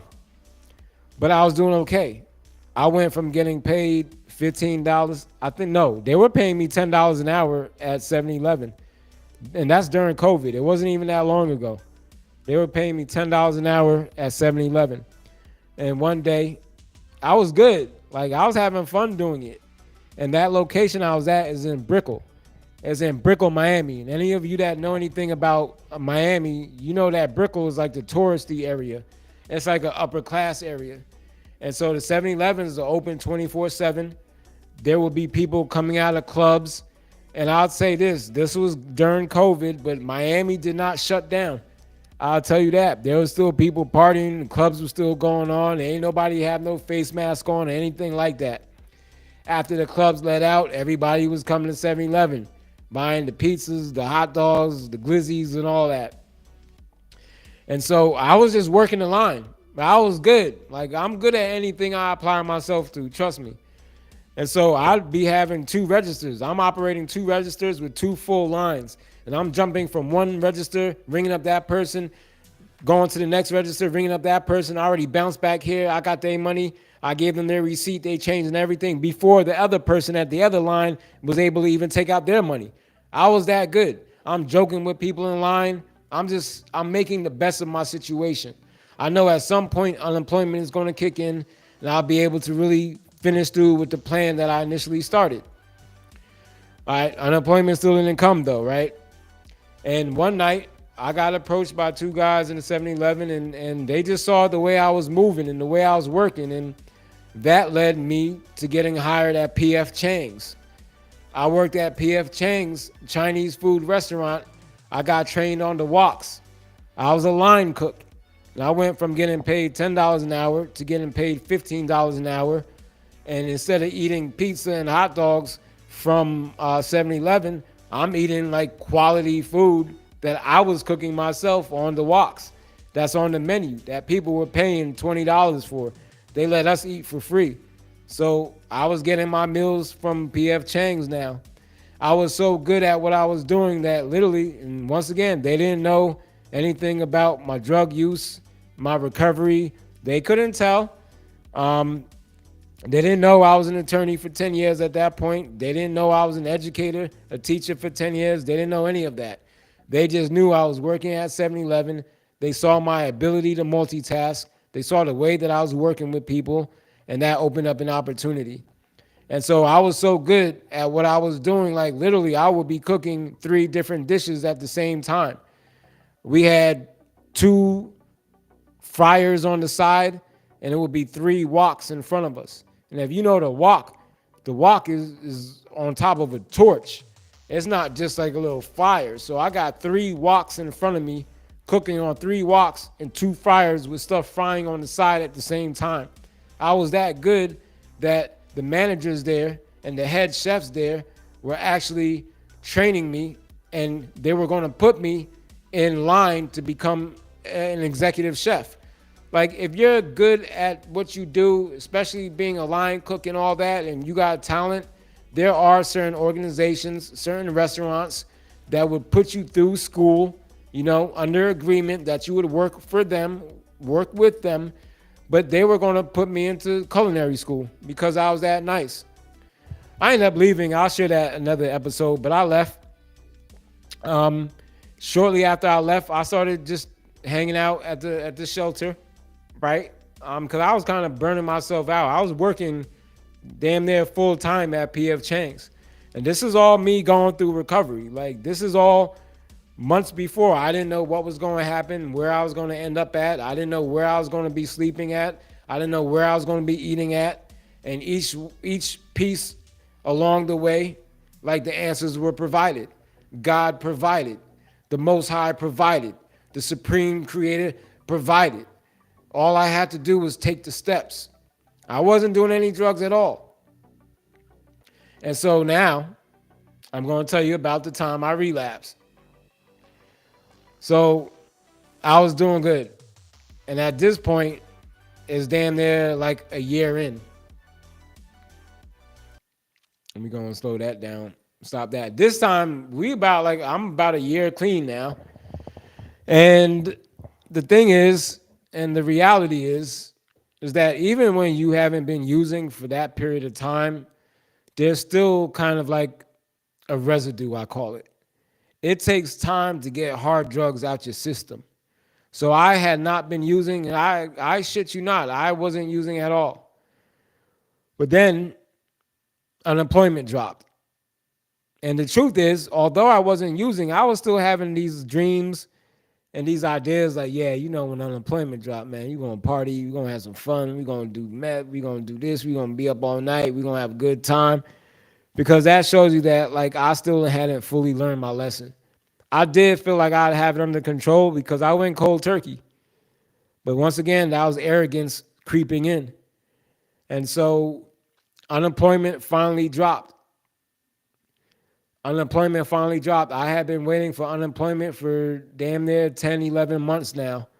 I had been sleeping on the street for including like 3 months in Atlanta, 8 months in Miami, and then 2 months in the shelter. I had been on the street for quite some time. My unemployment finally dropped, and instead of sticking with the original plan, I didn't like. I thought I was over it. I really thought I was over it because I hadn't done anything for quite some time. And then I learned that it gets deeper than that. And so it was a mistake. I made a mistake and I used. I was like, it was Art Deco week. Art Deco week is this week, and I never got to enjoy it. But Art Deco week was this week of parties in Miami. And particularly, I know on the beach, like Miami Beach is crazy. It's an interesting place. Let's just say that. So Miami Beach had this Art Deco week, and on the beach they had these giant castles with all these lights. Like, and I'm not talking about sand castles. I'm talking about like these giant castles, like not like with rooms for you to walk in, but they were kind of stages. So they would be doing EDM concerts, electronic dance music. They were going to have all these kinds of concerts on the beach. And that was Art Deco week. And so my unemployment finally drops. And I'm like, I deserve to celebrate. And that's sad that, like, after all that I've gone through, after all the time I had to reflect, like, I still equated celebrating with doing drugs. I'm just being very real. And so I did some party drugs, and that ended up turning into like a day or two without sleep. And I tweaked out. Like, for lack of better words, I tweaked out. I was on Miami Beach. I felt like I was getting followed. And it's the paranoia. The drugs bring the paranoia, and the lack of sleep bring paranoia. But also, it's my beach. So I probably was getting followed because Miami Beach is an interesting place. And I stole a car. I stole someone's car. I never stole a car before. That wasn't the life that I was leading. Remember, I told you I knew I was going to be a teacher from the time I was young. I was teaching when I was 21. I went to law school, damn near. I went to law school about 8 years after I graduated. I did that full time. I was attorney for 10 years. I was like, I didn't live no life of crime, but in my drug-induced paranoia, I felt like I was being followed. I wanted to get away. I saw someone leave their car. It was like an Uber driver, an Uber delivery, like it was dropping off food. This guy leaves his car with the car running and the keys inside. And I felt like, well, that was the answer. So I hopped in and I took his car, man. I took his shit just so I could get away. I didn't have no plan. I was just trying to get away from the beach. This guy, and here's the thing, right? So even though I was high and whatnot, I know I'm not trying to hit nobody and kill nobody on this. I'm just trying to get away from the beach. So there was a light. I took the car. I drive half a block, and there's a stoplight right there. And there's a lot of traffic because it's Art Deco week. And so I'm at the red light, and I'm waiting for this shit to go. So I stole a car, and I didn't even flee the scene. Like, I stole a car, and I just kind of pulled up, and I was chilling on the scene. The guy runs up. Like, he starts yelling at me to get out, which I'm not going to get out. Then he belly flops on top of the hood. I don't understand what he's doing, right? But the man belly flops on top of the hood, and it's like, oh, he makes this noise. And I'm looking like, yo, what this fool doing? So as soon as he got off the hood, I went around him, and I just took off. But I dropped the car off like 2 or 3 blocks later. Here's the irony of it. The block that I turned down to drop the car off, there's a bunch of cops sitting right there, like right there. And the thing is, it was like a cul-de-sac. So I kind of just, and like I said, I was high, man. I was on drugs. I was up for a day or two. Needless to say, I got arrested. So I had been doing good. I ain't do no drugs in Atlanta. I didn't do no drugs in Miami. I was getting back on my feet.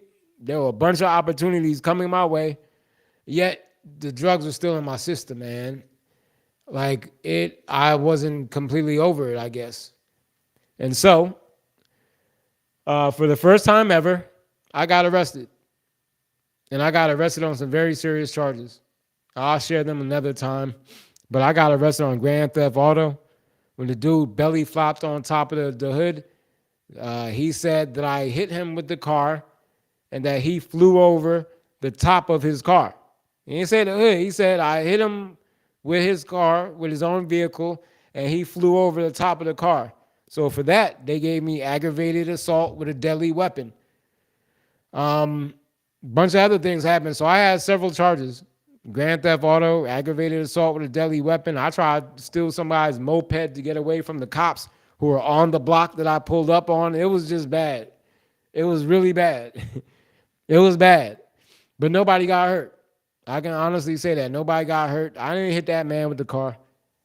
But it was enough to get that charge. And I sat in jail for 6 months. I was in Miami-Dade, Metro West. I think it was called Metro West. Yeah.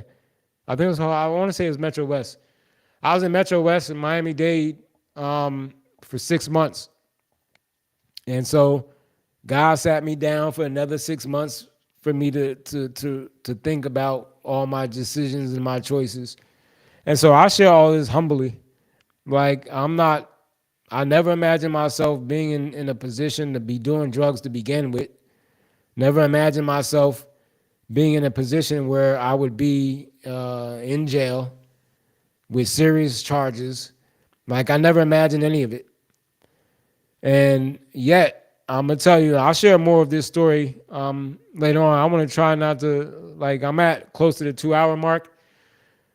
But this was the first episode back. And I wanted to really lay out just the actual pieces of this recovery story. So when I talk and when I go back to it, you could view this episode and you'll know what I'm talking about. And so after sleeping on the street for several months, getting clean, I relapsed once and I ended up in jail for 6 months. Not only that, but I had to accept the reality that I was going to be disbarred. Remember, I said I'm a lawyer, right?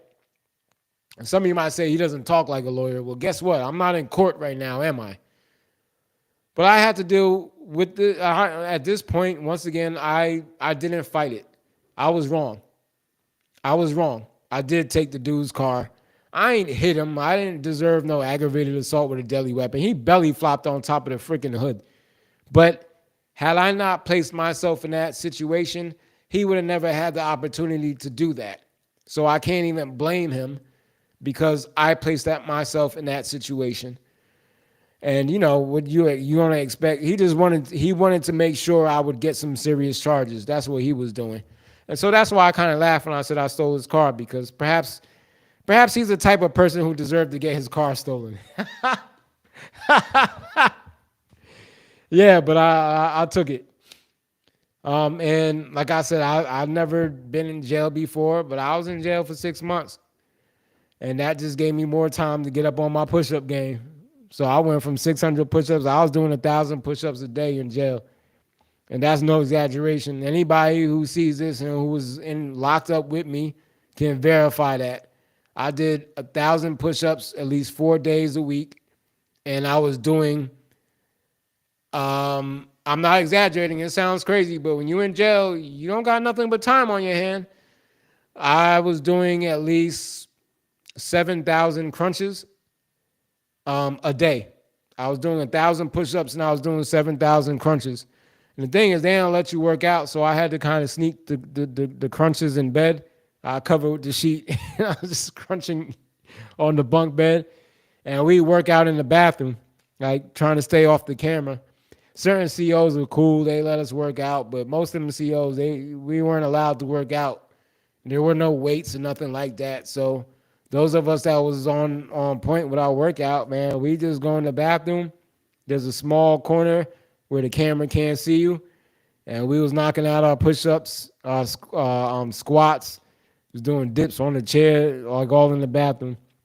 I mean, either way, I ain't trying to glorify jail. Jail sucks, bro. Like I ain't never going back. I was locked up with some guys, and they would get out, and they'd be back in a week or two later, and we all look at them like, "Yo, dude, like, what you forgot?" It's a sobering reality when you lose your freedom. I've never been in that position. I'll tell you this: like even after a week, it was some mornings I will wake up and I'm on the bunk and I'm in a unit with 80 men. I wasn't in a small cell or nothing like that. This was a giant room. It was a unit, a dorm, and there were 80 of us. There were 80 of us, 40 bunks. Obviously, we got man on top, man on bottom. The bunks is right next to each other. They go around the perimeter of the room. There was those small, narrow windows you be seeing, like the windows that's just like that. We had dumb windows, and I'll tell you this, all those windows were frosted over. So for 6 months, we had recreation time. Like they let you out in the yard for 1 hour a week. They're supposed to be twice a week, but we only got 1 hour a week, and that's if the CEOs felt like letting us out, and that's if it wasn't raining. So I was pretty much, first time in my life ever being in jail, sat in there for 6 months, got to see outside maybe 3 or 4 times. At some point, I stopped going outside, even when we had rec, because I just didn't want to go outside. It was just a tease. You go outside for an hour and then have to come back in, and you can't see the sunlight. All them windows are frosted. You can't see none outside. There were some mornings, even after being in there a week, I'd wake up and my eyes are still closed, and I'd just be thinking, I'm like, yeah, I think I'm gonna go to the store today. I think I need to pick up this, that, and the third, and then I wake up, I open my eyes, and I remember that I was in jail. That's like the worst feeling, bro. Like, I can't explain that. Yeah, but I did 6 months. Now I also had to accept the fact that I'd be disbarred, so I had to come to terms with that. Like, I done put all this time and effort into going to law school, and then that was just going to be taken from me. And so when the time came around to take that plea, I took the plea. Like, I'll talk about it because my case closed, got dismissed, or got vacated according to the plea. Because there was probable cause. I can't deny. I stole this car. Like, I ain't hit him. And not for nothing, like, I'm not going to say too much about the public defenders in Miami-Dade because I'm sure there are some good ones in there, but damn. But damn. I know how it is because I'm an attorney and I did criminal defense. I wasn't no prosecutor, not like that. And there are a lot of public defenders that are great attorneys.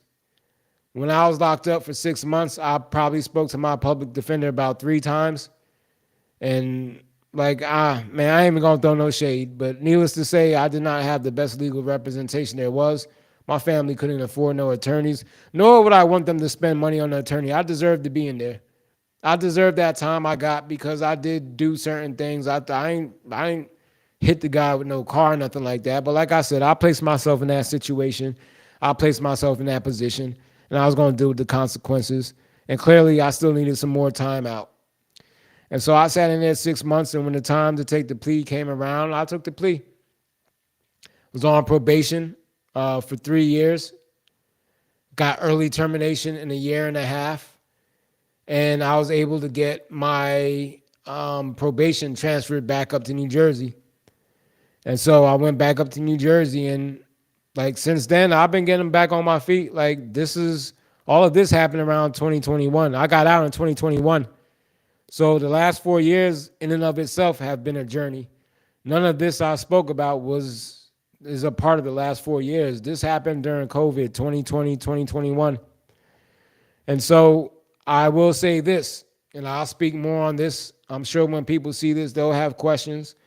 And I'm going to revisit some of this and like just kind of make more sense of it and tell you what I've learned and the insight that I gained through this whole recovery journey.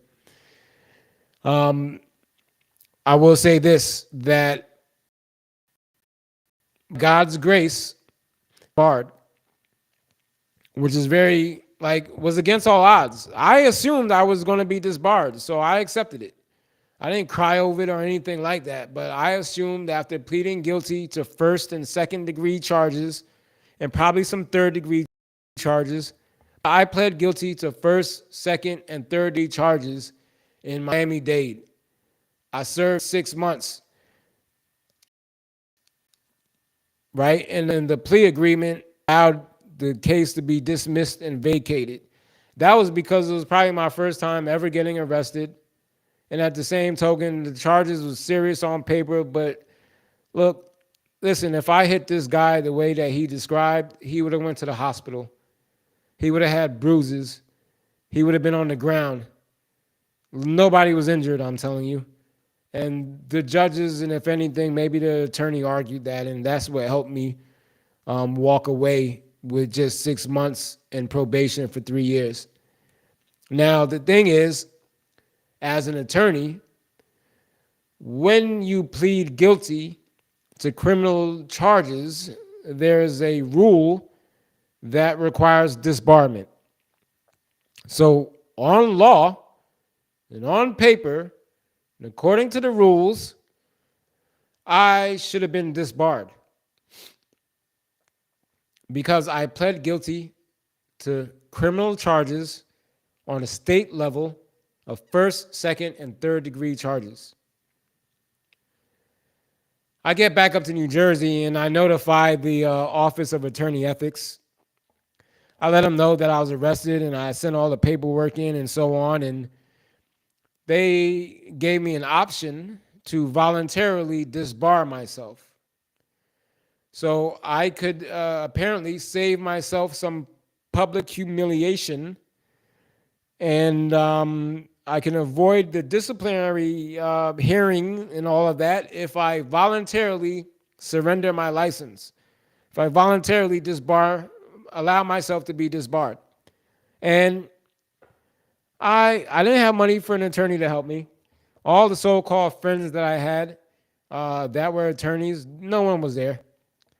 The people that I was closest to for the last several years who knew me, who knew my heart, who knew my character, wouldn't return phone calls, wouldn't pick up the phone when I called, would hang up when I called, and I didn't ask for anybody's help.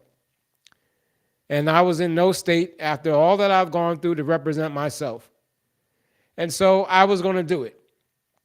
I was going to sign the paper, and I was going to voluntarily surrender my license to practice law. I was going to allow myself to be disbarred. And then the Office of Attorney Ethics tells me that I have to pay a couple thousand to do that. It was like a couple thousand, thousands, some hundreds, but I had to pay to surrender my license. So, nah. Nah. If you want me to surrender my license, I'm not going to pay to do that. Like, I'm not. So if I'm going to have to pay to surrender my license, then I told them, then disbar me then. Then go through the procedure, go through the process, and do it. And so I went through the whole process. They handed in a legal brief. Thing was like this thick, arguing that I was a threat to the safety of the public, and that this, that, and the third, but that's the line that caught me. They tried to argue that I was a threat to the safety of the public, and I know. The charges were serious on paper, but nah, I wasn't gonna accept that. I accept accountability for my actions. Nobody got hurt. Still, to summarize my life over an incident that happened, it literally took place over less than 5 minutes. So the whole charade wasn't long, people. Like, but to say that I was a threat to the public after everything I've done in my life to help other people, over all the sacrifices I've made to help other people, to see on paper that I was being called a threat to the safety of the public, I'm like, nah, y'all, that's where you went wrong. I wasn't going to take that. So I wasn't going to just allow them to just, I wasn't going to surrender my license and have to pay. Like, what do I look like? I must look slow, but I'm not that slow. I'll take the course of action let's go through the whole thing then, because I'm not about to pay you, and nah, you're gonna have to work for it. So you want to disbar me? I'm not gonna pay. You're gonna do the process, and I was still accepting the fact that I was gonna be disbarred. Um, I really was. So I don't want to come across as arrogant. I really fully accepted my disbarment. But then they sent this whole thick legal brief comparing me to some attorney that robbed a bank, and some other. It's like, I ain't, man, nah, yeah, I ain't going down like that. And most of all, to say that I was a threat to the safety of the public, nah. And so I responded to their 30-page brief with a 2-page letter. And this went to the Supreme Court of New Jersey. An attorney gets the right to practice law through the Supreme Court of the state that they're barred in, right? So I sent a 2-page response to the Supreme Court of New Jersey, and I accepted accountability, but I also just kind of pled my case in 2 pages. That's it. I told them I'm not a threat to the safety of the public, and I said what I had to say, like in 2 pages. I said what I had to say, then I left it up to God. But I had already assumed that I was going to be disbarred, but I was not going to pay to surrender my license. And I was not going to allow someone to say that I was a threat to the safety of the public without defending myself. Because, yeah, I fucked up. I was on drugs. I stole a car. I didn't hit nobody. But, yeah, okay, those charges I pled guilty to those charges. I did. But I wasn't just going to take it the way that wasn't just going to happen. So I wrote 2 pages. And I'm going to tell you, by God's grace, and I would say also by the I don't know the right word to say it, but the Chief Justice Rabner signed off on the order that ended up giving me I got a suspension. So Chief Justice Rabner, if you ever see this video, I'm sure you're not going to listen to 2 hours of me talking, but I am Joseph Campbell Jr. I am the guy who had the episode in Miami, who pled guilty to first, second, and third degree charges, who you gave a second chance to. First and foremost, I say by God's grace, and that was something divine. Working through Chief Justice, working through the other people involved. But by paper, I should have been disbarred, but somehow I was given another opportunity. And I'm going to do right by it. I told that piece of somebody, and they was like, nah, man. He was like, nah, man, your family must be connected, man. Your family must got some juice. I'm like, nah, bro, not my family. My family ain't connected. My family don't got no juice. I don't got no juice. I'm telling you on God, that's the way spirit works, beyond your own imagination and belief. And so, yeah, I'm not disbarred. I'm still suspended because I haven't gone through the reinstatement process. I haven't been in much of a rush, working on other projects. The whole transformation and recovery coaching business is one of them. That's a life calling, something I ran from for a long time. But I am going to get reinstated. I have moved from New Jersey. I'm not in New Jersey anymore. I'm down in Atlanta. I returned to the place that showed me love when I was down at my lowest. And there are other people here who also need someone just to reach out a hand and help them out of the darkness and back into the light. So I came back down to Atlanta. That's where I'm at now. That's where I'm streaming from. That's where I will be streaming from. I have no regrets of leaving New Jersey. I'm done with New Jersey. I love it. I've lived there for 40 years of my life, but I'm done.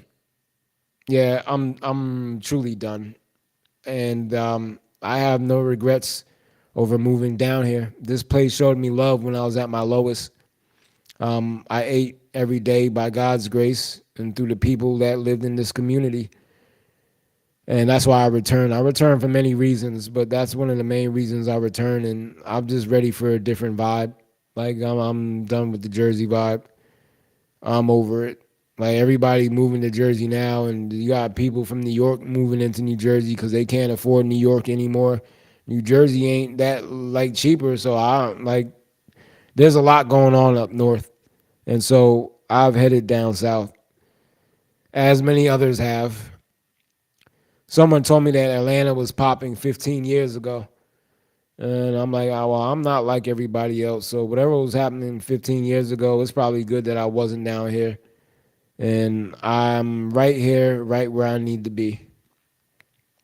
Yeah, so we're going to just wrap up this episode. If you've been watching, I appreciate you watching. You see the video, I'm going to post these. I don't know how the sound came out. Like, it sounds good to me.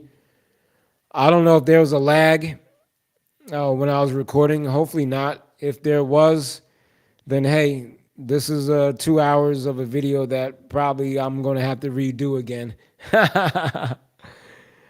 But it's out. That's the completion of the story. And so next episode, I want to take some time to just like make sense of all of this. I want to share the insights. And this story is not just me telling it for the hell of it, but this is a story of recovery. This is a story of inspiration. It's a story that brings hope to those who I've shared it with. It's a story that other people need to hear. It's a story that I've told. It took me some time to even want to talk about what I've gone through, but I'm here now. And this is Monday, November 3rd, 2025. And I will be streaming consistently moving forward. So I'm going to invite all of you to join. And on that note,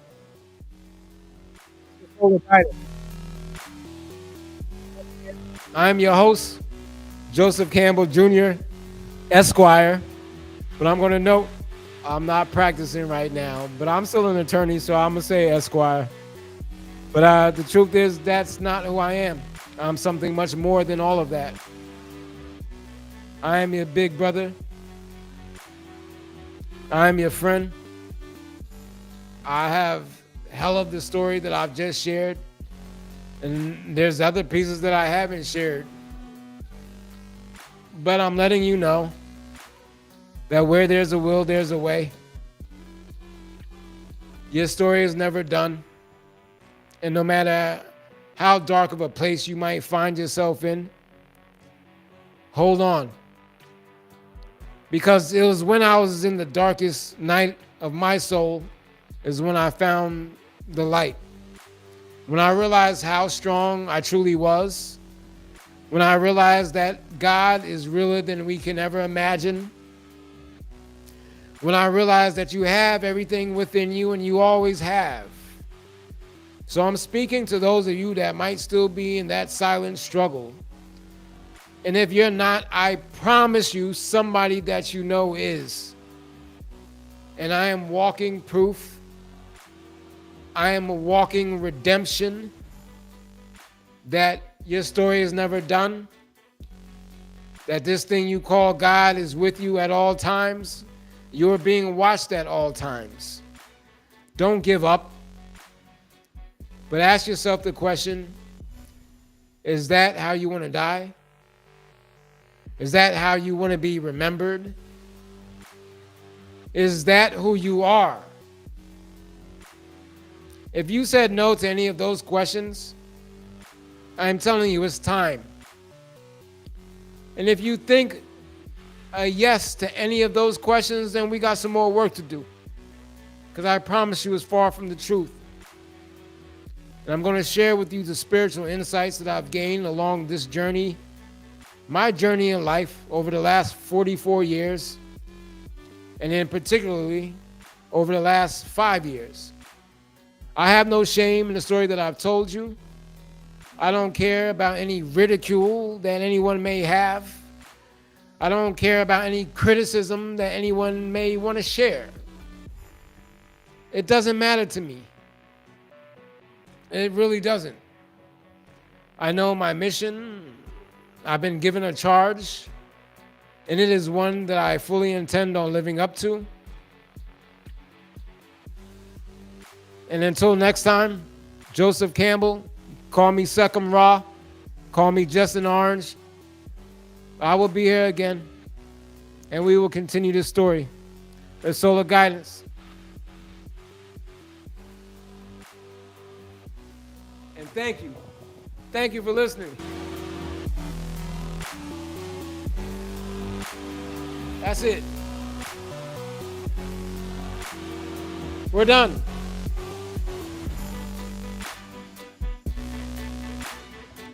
Yeah. Good night.